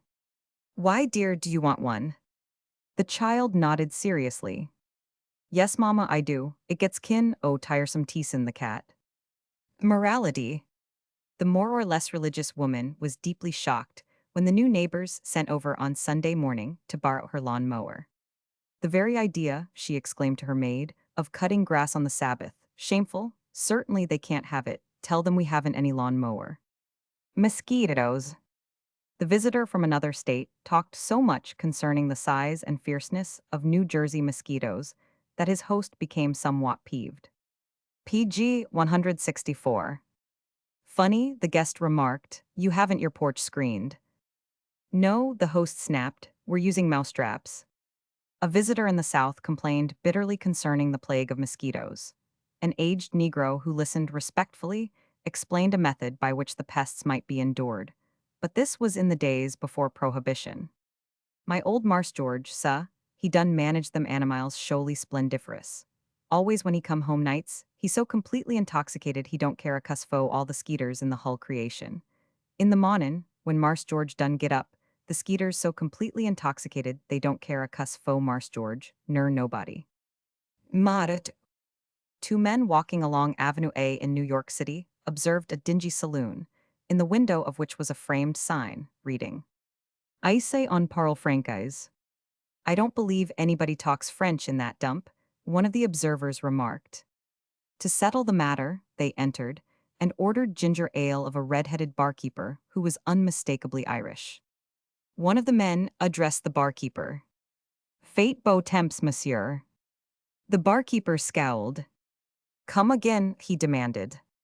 PG 165. It was soon demonstrated that French was a language unknown to the establishment. The visitor then inquired as to the reason for the sign in the window, explaining that it meant, French is spoken here. The Irish barkeeper cursed heartily. I bought it off a sheeny, he explained, for 6 bits. He told me it was Latin for God bless our home. Music. Artemis Ward said, when I am sad, I sing, and then others are sad with me. The optimistic pessimist explained why he always dined in restaurants where music was provided. Because it works 2 ways. Sometimes the music helps to make me forget the food, and sometimes the food helps to make me forget the music. The young man, who was interested in natural history, was sitting on the porch one June evening with his best girl, who was interested in music. The rhythmic shrilling of the insects pulsed on the air, and from the village church down the street came the sounds of choir practice. The young man gave his attention to the former, the girl to the latter, and presently she spoke eagerly. Oh, don't it sound grand? The young man nodded and answered. PG 166. Yes, indeed, and it's interesting to think that they do it all with their hind legs. The boy violinist played at a private musical, rendering a difficult concerto, which contained some particularly long rests for the soloist. During one of these intervals, a kindly dowager leaned toward the performer and whispered loudly, why don't you play something that you know, my boy? The apoplectic and grumpy old gentleman in the crowded restaurant was compelled to sit, much against his will, next to the orchestra. His stare at the leader as the jazz selection came to an end. The annoyed patron snorted and then asked, would you be so kind as to play something by request? The leader bowed again and beamed. Certainly, he replied, anything you like, sir. Then, snapped the patron, please be good enough to play a game of checkers while I finish my meal. Neatness. The Japanese are remarkably tidy in the matter of floors. They even remove their shoes at the doorway. A Japanese student in New York was continually distressed by the dirty hallways of the building in which PG 167 he lived. In the autumn, the janitor placed a notice at the entrance, which read, please wipe your feet. The Japanese wrote beneath in pencil, on going out, neighbors. It was a late hour when the hostess at the reception requested the eminent basso to sing. It is too late, madam, he protested. I should disturb your neighbors. Not at all, declared the lady, beaming. Besides, they poisoned our dog last week. Nerves. The older sister rebuked the younger when putting her to bed for being cross and ill-tempered throughout the day. After she had been neatly tucked in, the little one commented, it's temper when it's me and nerves when it's you. Nightmare. And you say you have the same nightmare every night? The doctor inquired. What is it? The suffering man answered. I dream that I'm married. Ah the physician grunted perfunctorily. To whom? To my wife, the patient explained. That's what makes it a nightmare. PG 168. The innkeeper was inclined to take advantage of a particular guest who did not scrutinize the bills rendered. When the clerk mentioned the fact that this guest had complained of a nightmare, the host brightened and marked down an item of $10 charge for livery. Nomenclature. The young son of a mountaineer family in North Carolina had visited for the first time in the town 12 miles from home and had eaten his midday meal there. Questioned on his return as to the repast, he described it with enthusiasm, except in one particular. They done had something they called gravy, but hit looked like sop, and hit tasted like sop, and I believe in my soul 'twor sop. When his daughter returned from the girls' college, the farmer regarded her critically, and then demanded, Ain't you a lot fatter than you was? Yes, Dad, the girl admitted. I weigh 140 pounds stripped for Jim. The father stared for a moment in horrified amazement, then shouted, Who in thunder is Jim? On an occasion when a distinguished critic was to deliver a lecture on the poet Keats in a small town, the president of the local literary society was prevented by PG 169 illness from introducing the speaker, and the mayor, who was more popular than learned, was asked to officiate. The amiable gentleman introduced the stranger with his accustomed eloquence and concluded a few happy remarks of a general character with this observation. And now, my friends, we shall soon all know what I personally have often wondered. What are Keats? During the scarcity of labor, a new clerk, who knew nothing of the business, was taken on by a furniture house. His mistakes were so bad that the proprietor was compelled to watch him closely and to fire him after the following episode. A lady customer asked to see some chiffoniers. The clerk led her to the display of bassinets, which was an unfortunate error since the lady was an old maid. She accepted his apology, however, and then remarked, Where are your sideboards? The clerk blushed furiously as he replied, Why, I shaved them off last week. The lady, who had some culture, but not too much, was describing the adventure of her husband, who had been in Messina at the time of the earthquake. It was awful, she declared in tense tones. When Jim went to bed, everything was perfectly quiet, and then, when he woke up, all of a sudden, there beside him was a yawning abyss. PG 170. One of the two girls in the subway was glancing at a newspaper. I see, she remarked presently to her companion, that Mr. So-and-so, the octogenarian, is dead. Now, what on earth is an octogenarian anyhow? I'm sure I haven't the faintest idea, the other girl replied. But they're an awful sickly lot, you never hear of one but he's dying. A story is told of an office seeker in Washington who asserted to an inquirer that he had never heard of Mark Twain. What, never heard of Tom Sawyer? Nope, never heard of him. Nor Huck Finn? Nope, never heard of him neither. Nor Pudd'nhead Wilson? Oh Lord, yes, the office seeker exclaimed. Why, I voted for him. And then he added sadly, and that's all the good it done me.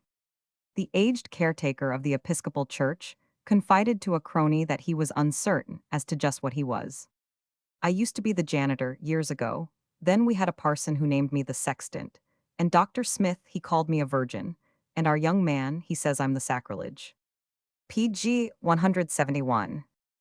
Obstinacy. The old mountaineer and his wife arrived at a railway station, and for the first time in their lives beheld a train of cars, which was standing there. The husband looked the engine over very carefully and shook his head. Well, what do you think of it, father? Asked the old lady. She'll never start, was the firm answer. She'll never start. The conductor waved, the bell rang, the locomotive puffed, the train moved slowly at first, then faster. It was disappearing in the distance when the wife inquired slyly, Well, Pa, what do you think of it now? The old man shook his head more violently than before. She'll never stop, he asserted. She'll never stop. Omen. The great pugilist was superstitious and fond of lobster. When the waiter served one with a claw missing, he protested. The waiter explained that this lobster had been worsted in a fight with another in the kitchen. The great pugilist pushed back his plate. "Carry him off," he commanded, "and bring me the winner." PG 172. Optical illusion. The sergeant rebuked the private angrily. "Jenkins, why haven't you shaved this morning?" "Why ain't I shaved?" the private exclaimed, apparently greatly surprised. "No, you ain't," the sergeant snapped, "and I want to know the reason why." "Well, now I guess it must be this way," Jenkins suggested. "There was a dozen of us usin' the same bit of looking glass, and I swan I must have shaved somebody else." Optimism. The day laborer was of a cheerful disposition that naturally inclined to seek out the good in every situation. He was a genuine optimist. Thus, after tramping the 3 miles from home to begin the day's work on the ditch, he discovered that he had been careless and explained to a fellow laborer, "I've gone and done it now, I left my lunch at home." Then, suddenly he beamed happily as he added, "And it's a good thing I did, for the matter of that, because I left my teeth at home, too." The optimist fell from the top story of a skyscraper. As he passed the fourth story, he was overheard muttering, "So far, so good." PG 173. Orientation. John B. Gough was fond of telling of a laird and his servant Sandy. The two were on their way home on horseback late at night, and both were much muddled by drink. At a ford where the bank was steep, the laird fell head first into the creek. He scrambled up and shouted to his servant, "Hold on, Sandy, something fell off, I heard it splash." Sandy climbed down from the saddle and waded about blindly in the shallow water with groping hands. At last, he seized on the laird. "Why, it's yourself, moan, as fell oof." "No, Sandy," the master declared stoutly. "It can't be me, here I am." Then he added, "But if it is me, get me back on the horse." Sandy helped the laird to the horse and boosted him up astride. In the dark, the rider was faced the wrong way too. "Jie me the reins," the master ordered. Sandy felt about the horse's rump, and then cried out, clutching the tail. It wore the horse's head as fell off, nothin' left but the mane. "Jie me the mane then," the laird directed stolidly. "I must e'en hae something to hold on." So presently, when he had the tail firmly grasped in both hands, and Sandy had mounted, the procession began to move. Whereat the laird shouted in dismay, "Haud on, Sandy, it's gien the wrang way." PG 174. Outworn. Tiny Clara heard her mother say that a neighboring lady had a new baby. The tot puzzled over the matter, and at last sought additional information. "Oh, Mumsy, what is she going to do with her old one?" Paradox. The amiable old lady was overheard talking to herself as she left the church along with the crowd that had attended the services. "If everybody else would only do as I do, and stay quietly in their seats till everyone else has gone out, there would not be such a crush at the doors." Two friends from Ireland on a tour occupied the same bedchamber in a country inn. During the night, a fearful storm raged. John spoke of it in the morning while the two men were dressing. "Did it rain?" Dennis asked in surprise. "Rain," John exclaimed. "It was a deluge, and the lightnin' was blindin', and the thunder was deafenin'. Sure, I never heard the like." "For the love of Hiven," Dennis cried out, "why didn't yez waken me? Didn't yez know I never can slape when it thunders?" Pastoral. Burdett quotes as follows a year's statistics of parochial work, as compiled by a young curate. Preached 104 sermons, 18 mortuary discourses, solemnized 21 hymeneal ceremonies, delivered 17 lectures, PG 175 of which 16 were on secular, and all the rest on religious subjects. Made 39 addresses, of which all but 27 were on matters most nearly touching the vital religious concerns of the Church. Read aloud in church 156. Chapters of the Bible, 149 of which were very long ones. Made pastoral calls, 312. Took tea on such occasions, 312 times. Distributed 804 tracts. Visited the sick several times. Sat on the platform at temperance and other public meetings 47 times. Had the headache Sabbath mornings, and so was compelled to appear in a condition of physical pain, nervous prostration, and bodily distress that utterly unfitted him for public preaching. 104 times. Picnics attended 10. Dinners 37. Suffered from attacks of malignant dyspepsia 37 times. Read 748 hymns.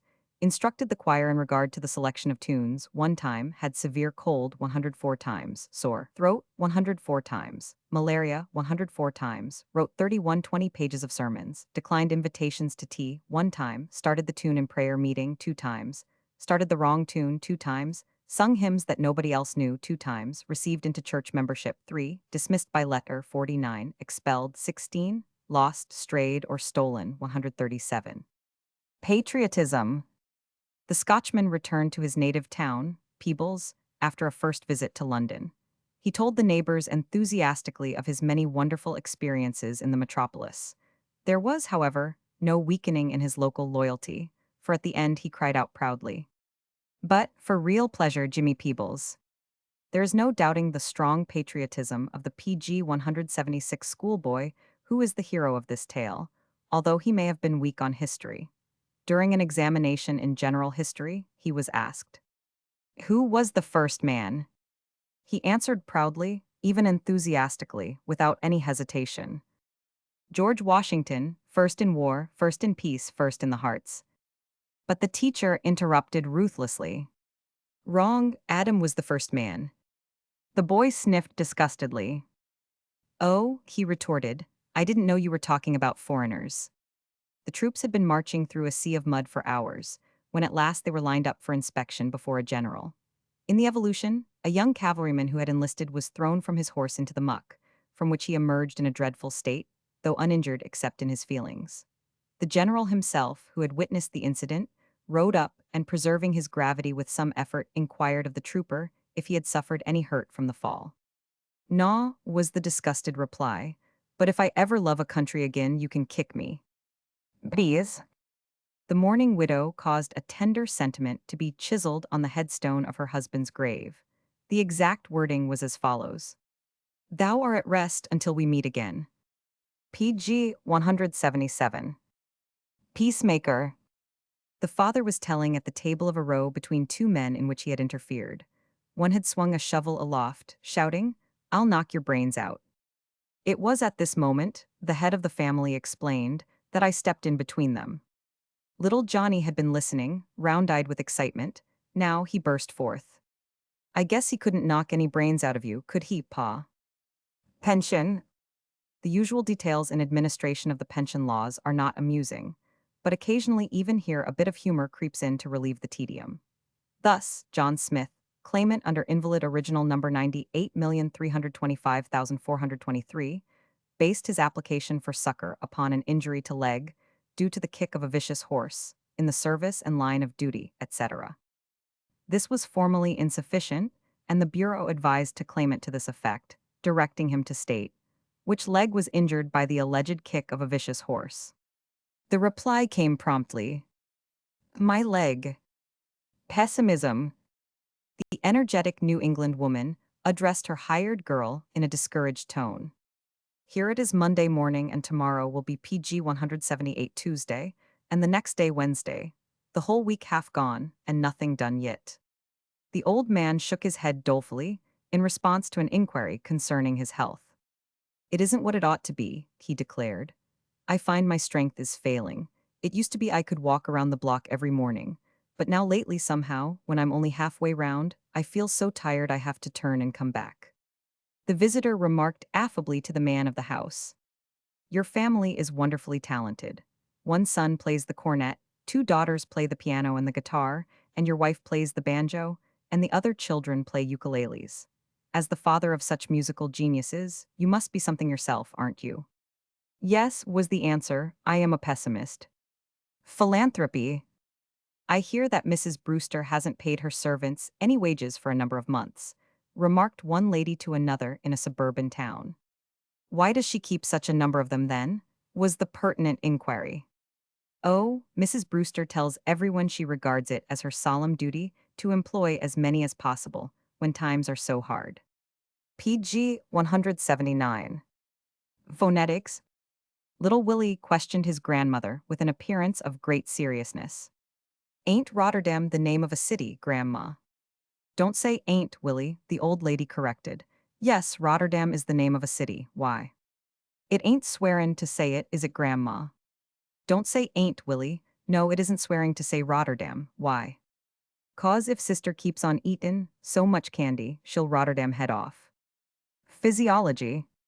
The teacher explained to her young pupils some facts concerning various organs of the body, including the eye as the organ of sight, the ear as the organ of hearing, and the like. Then she asked the pupils to repeat to her what they had learned. There was a short silence, which was broken by a bright little boy, who spoke as follows. I see with my eye organ, I hear with my ear organ, I smell with my nose organ, I eat with my mouth organ, and I feel with my hand organ. Plain speaking, the new maid was talkative and related some of her experiences in service.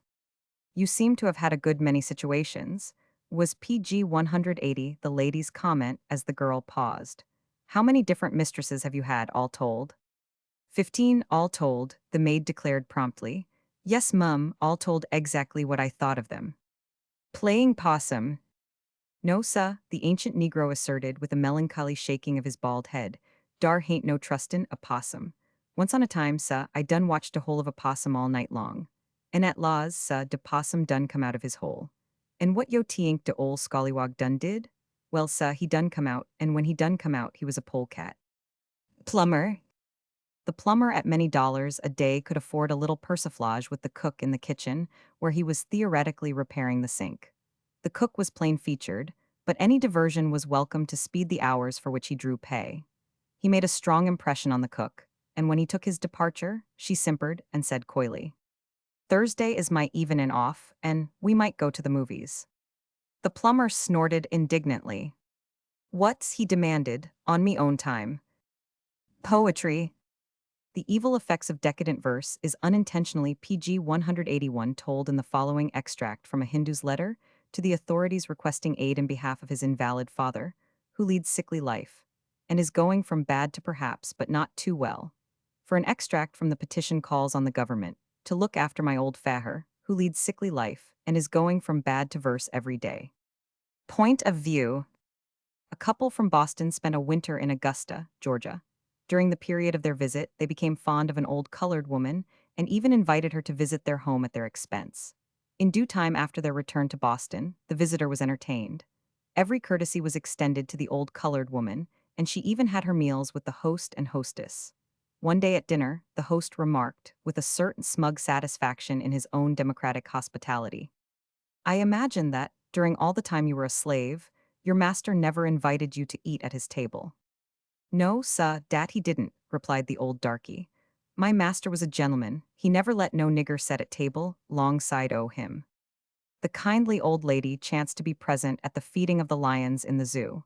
Presently, she remarked to the keeper, Isn't that a very small piece of meat to give to the lions? The man answered very respectfully, but firmly. Page 182.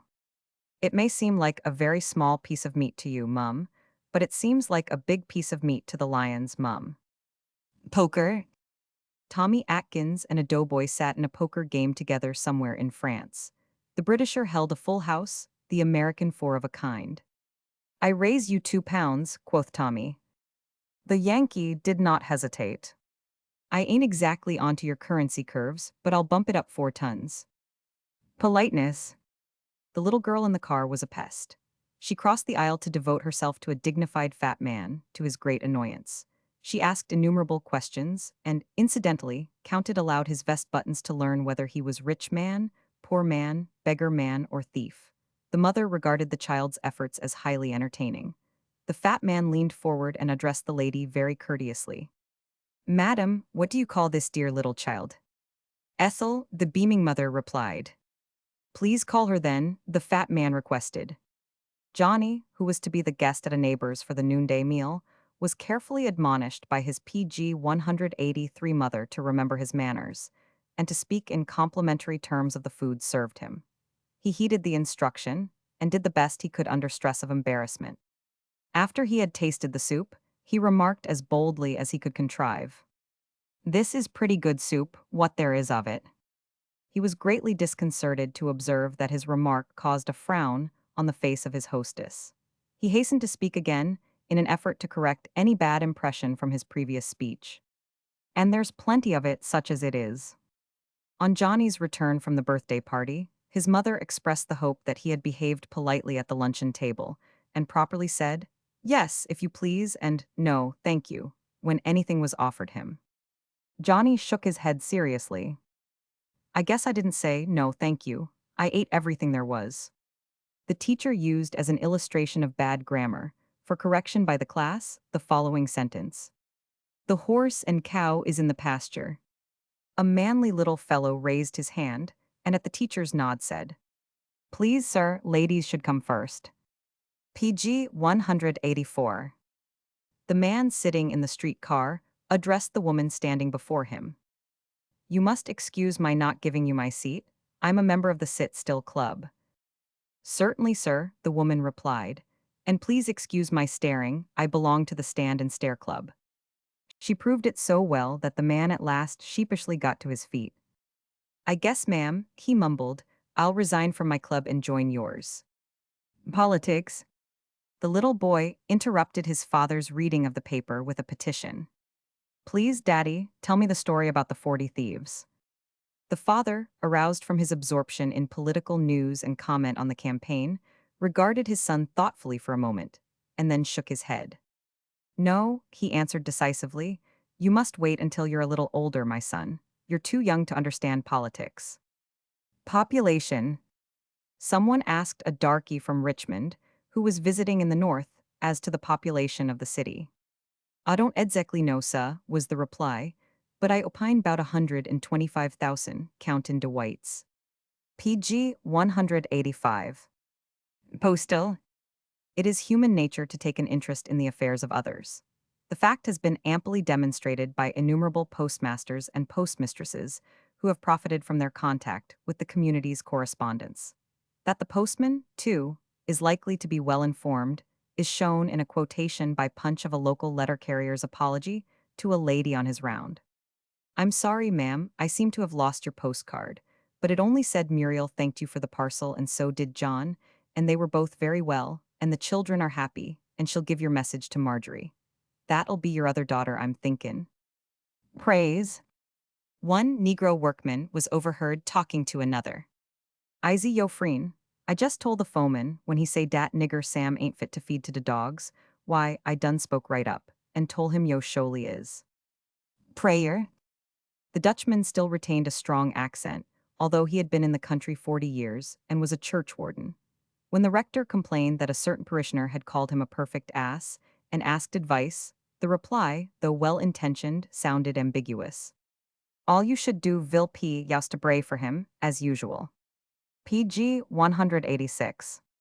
A Scotch missionary in the Far East suffered ill fortune in his marriages, for 2 wives in succession yielded to the trying climate and died.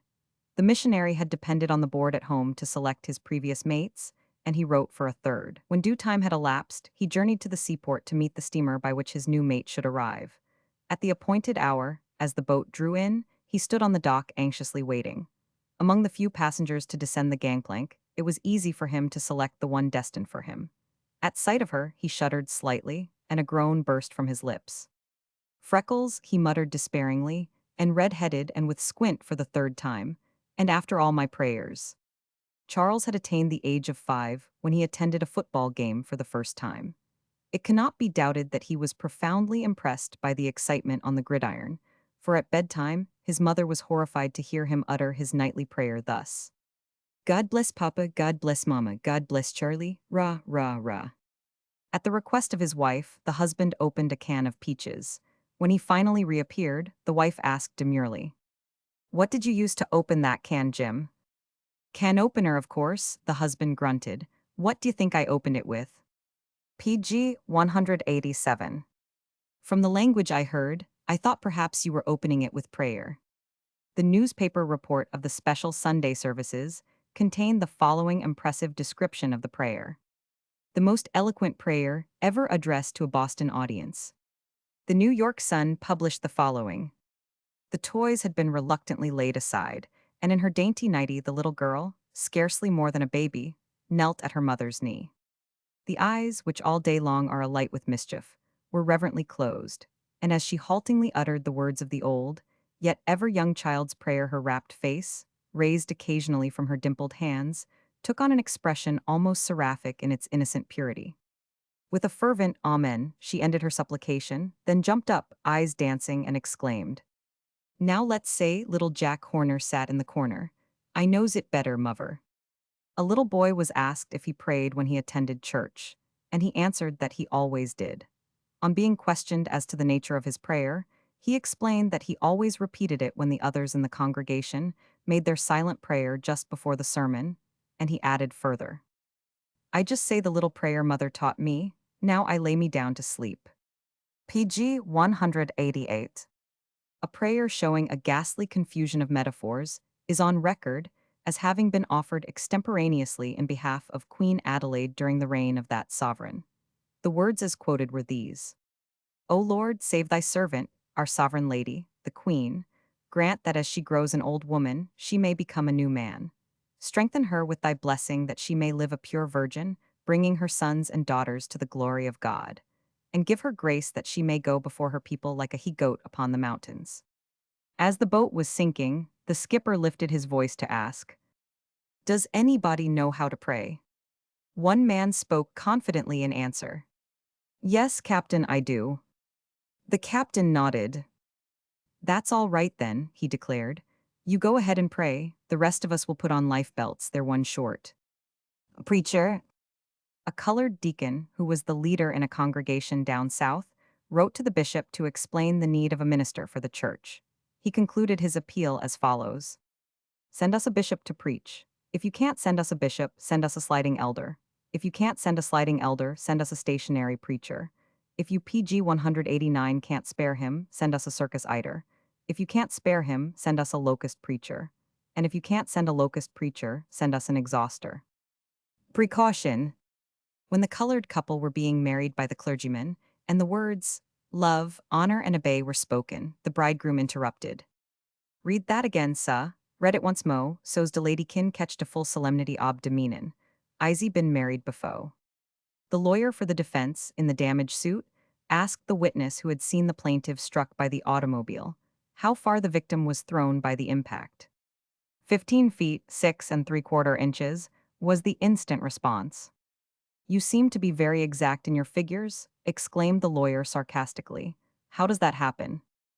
"I guess some fool lawyer would ask me," the witness answered, "and I measured the distance." Precocity. The playwright rushed up to the critic at the club. "I've had a terrible misfortune," he announced. "My little 3-year-old boy got at my new play and tore it all to pieces." "Extraordinary that a child so young should be able to read," said the critic. PG 190. Prematureness. Ike saw his friend Jakey in the smoking car when he entered, and sat down in the same seat. "How was that fire in your place last week, Jakey?" he inquired. Jakey started nervously. He whispered, "It vas next week." Preparedness. The small boy was directed to soak his feet in salt water to toughen them. He considered the matter thoughtfully, and then remarked to himself, "It's pretty near time for me to kettle lickin'. I guess I'd better sit in it." The two scrub women met and chattered to this effect. "Mrs. Riley, och, Mrs. O'Rafferty, I hear yes be worrokin noit and day." "Mrs. O'Rafferty, yis, oim under bonds to kape the pace for pullin' the hair o' that blackguard Mrs. Murphy. And the judge tood me as if oi touched her again he'd foine me $10. Mrs. Riley, and yes is worrokin so hard so's to kape out 10 mischief." Mrs. O'Rafferty, hissing viciously between her teeth, "No, oim savin oop the foin." The father entered the room where Clara, his daughter, was entertaining her young man. PG 191. "What is it, Popper?" the young lady inquired. Her father held out the umbrella which he carried. "This is for John," he explained. "It looks as if it might rain before morning." Pride. The little boy was greatly elated when informed by his mother that the liveliness of her hair as she combed it was caused by electricity. "Oh my," he exclaimed. "Ain't we a wonderful family? Mama has electricity on her head and Grandma has gas on her stomach." Pride often has no better basis, in fact, than the self-congratulation of little Raymond in the following story. Raymond came home from a session of the Sunday school fairly swollen with importance. He explained the cause to his mother. The superintendent said something awful nice about me this morning in his prayer. And what did he say, dear? The mother inquired, concealing her astonishment. The boy quoted glibly and sincerely. He said, "O Lord, we thank thee for our food and raiment." Precociousness. A stranger rang the doorbell. Little 8-year-old Willie Jones opened the door. PG 192. Is Mr. Jones in? The caller inquired. Little Willie answered with formal politeness. I'm Mr. Jones, or did you wish to see old Mr. Jones? Prison reform. The society matron explained the necessity for immediate reform in conditions at the state penitentiary. Nowadays, there are such a number of our very best people who are being indicted and tried and convicted and sent to serve their sentences in the prison that we really must make their surroundings there more pleasant and elegant. Privilege. The tenderfoot in the mining town was watching a poker game for heavy stakes when he saw the dealer give himself 4 aces from the bottom of the deck. He whispered the fact in shocked surprise to a citizen beside him. The latter looked astonished. What of it, he drawled, wasn't it his deal? Procrastination. The southern darky is usually willing enough, but painfully dilatory in accomplishment. The foreman of a quarry called to Zeb, the general utility man, and directed him to go across the road to the blacksmith shop and bring back a drill which had been left there for sharpening. Zeb shuffled out of sight, and after a PG 193 lapse of half an hour, shuffled back lazily into view. The indignant foreman called to him sharply. Here, you Zeb, where have you been all this time? The darky grinned placatingly. Why, boss, he explained, I hain't been easy gwine. Profanity. The longshoreman was indulging in a fit of temper, which he interpreted in a burst of language that shocked the lady passing by. She regarded him reprovingly, as she demanded, My man, where did you learn such awful language? Where did I learn it? The longshoreman repeated. I didn't learn it, it's a gift. The deacon carried a chain to the blacksmith to have a link welded. When he returned to the shop a few hours later, he saw the chain lying on the floor and picked it up. It was just next to red hot, and the deacon dropped it with the ejaculation. Hell, then he added hastily, I like to have said. Profiteers. The wife of the profiteer discoursed largely on the luxuries of the new country estate. And of course, she vouchsafed, we have all the usual animals, horses, cows, sheep, pigs, hens, and so forth. PG 194. Oh, hens, the listener gushed, then you'll have fresh eggs. Really, I'm not sure. The hens can work if they like, but of course in our position it's quite unnecessary. Perhaps not quite suitable, you know. The advertisement offered for 50 cents a recipe by which to whiten the hands and soften them. Girls who sent the money received the following directions. Soak the hands 3 times a day in dish water while mother rests. Are you sure this handbag is genuine crocodile skin? The woman asked the shopkeeper. Absolutely, was the reply. I shot that crocodile myself. But it is badly soiled. Well, yes, of course. That's where it hit the ground when it fell out of the tree. Customer, but if it costs $20 to make these watches, and you sell them for $20, where does your profit come in? Shopkeeper, that comes from repairing them. Progress. The cottager was crippled by rheumatism, and the kindly clergyman taught him his letters, and put him through the primer and into the Bible. On his return after a vacation, the clergyman met the cottager's wife. PG 195. How does John get along with his reading of the Bible? He asked. Oh, bless your reverence, she replied proudly.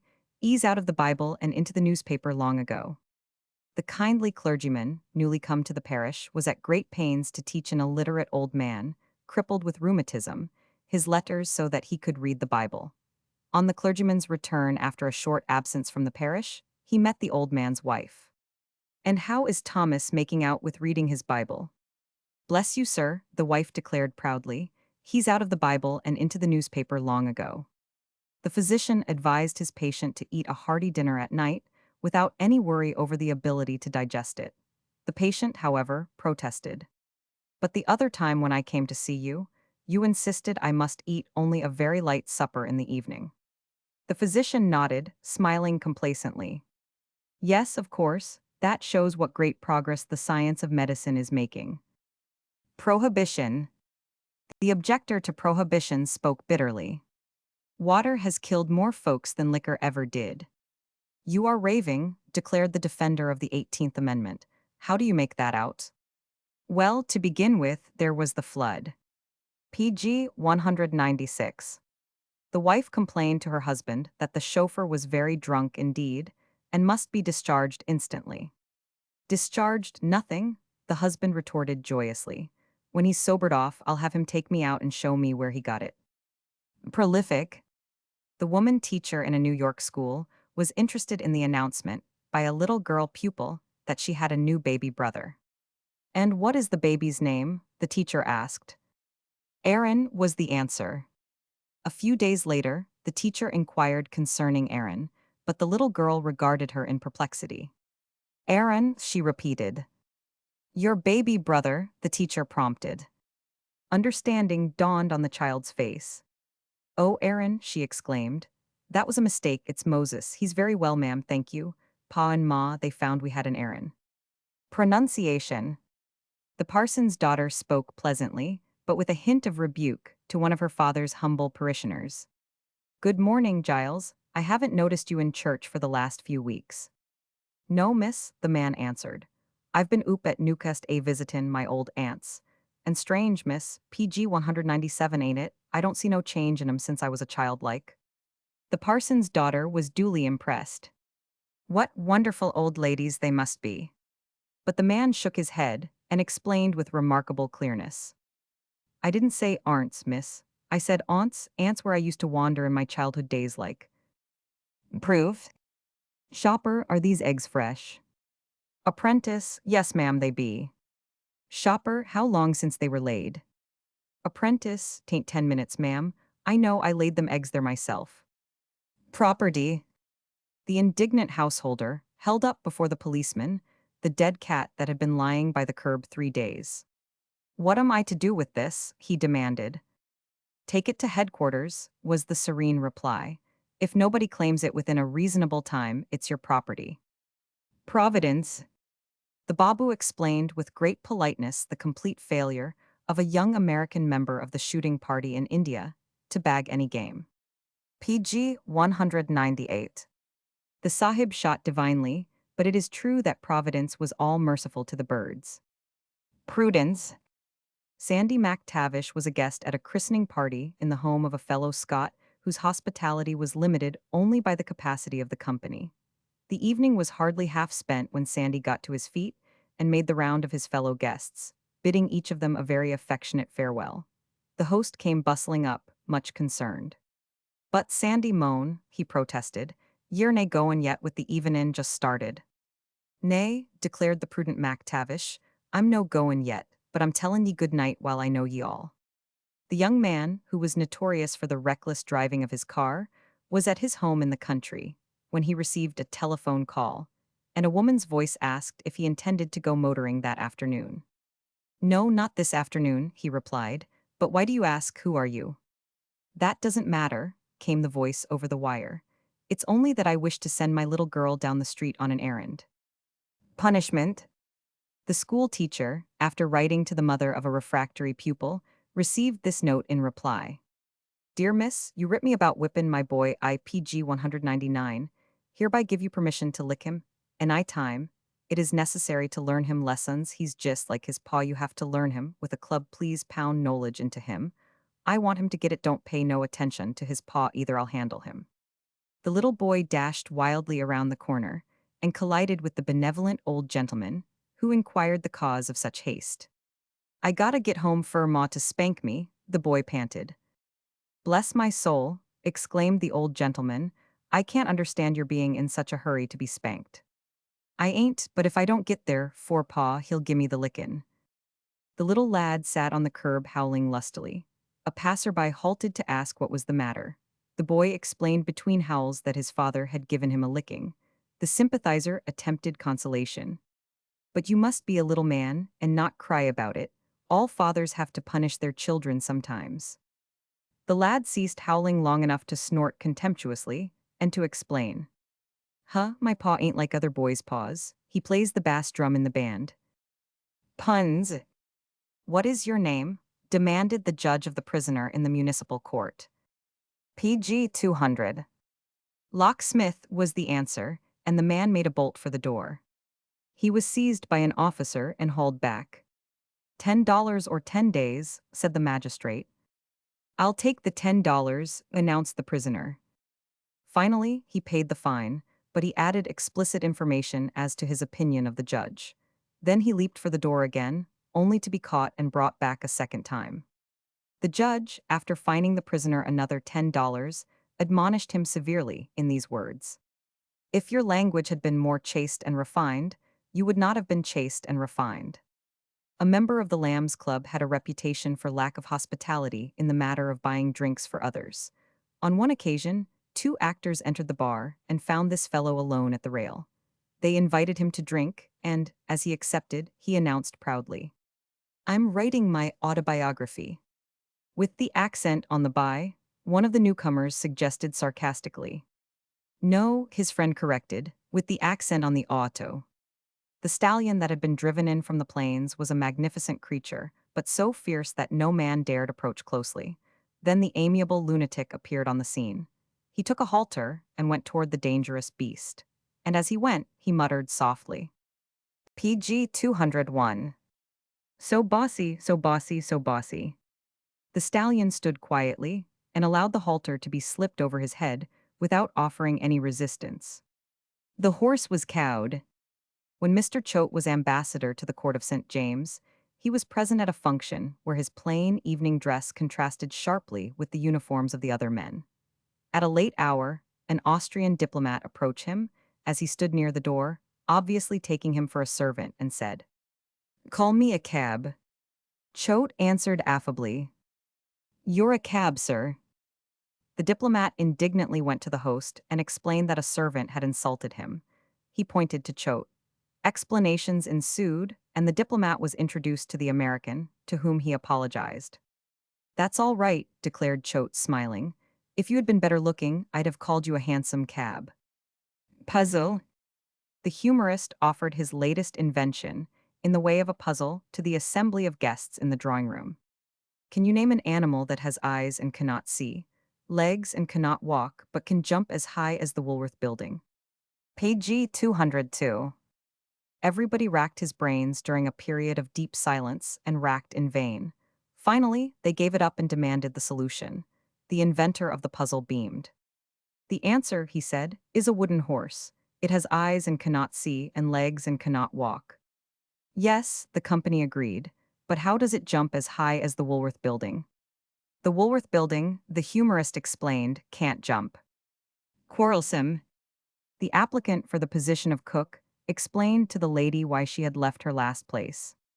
"To tell the truth, mum, I just couldn't stand the way the master and the mistress was always quarreling." "That must have been unpleasant," the lady agreed. "Yis, mum," the cook declared, "they was at it all the time. When it wasn't me and him, it was me and her." Questions. It was a rule of the club that anyone asking a question which he himself could not answer must pay a fine.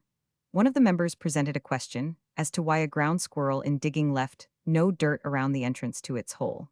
He was finally called on for the answer, and explained that of course the squirrel began at the bottom and dug upward.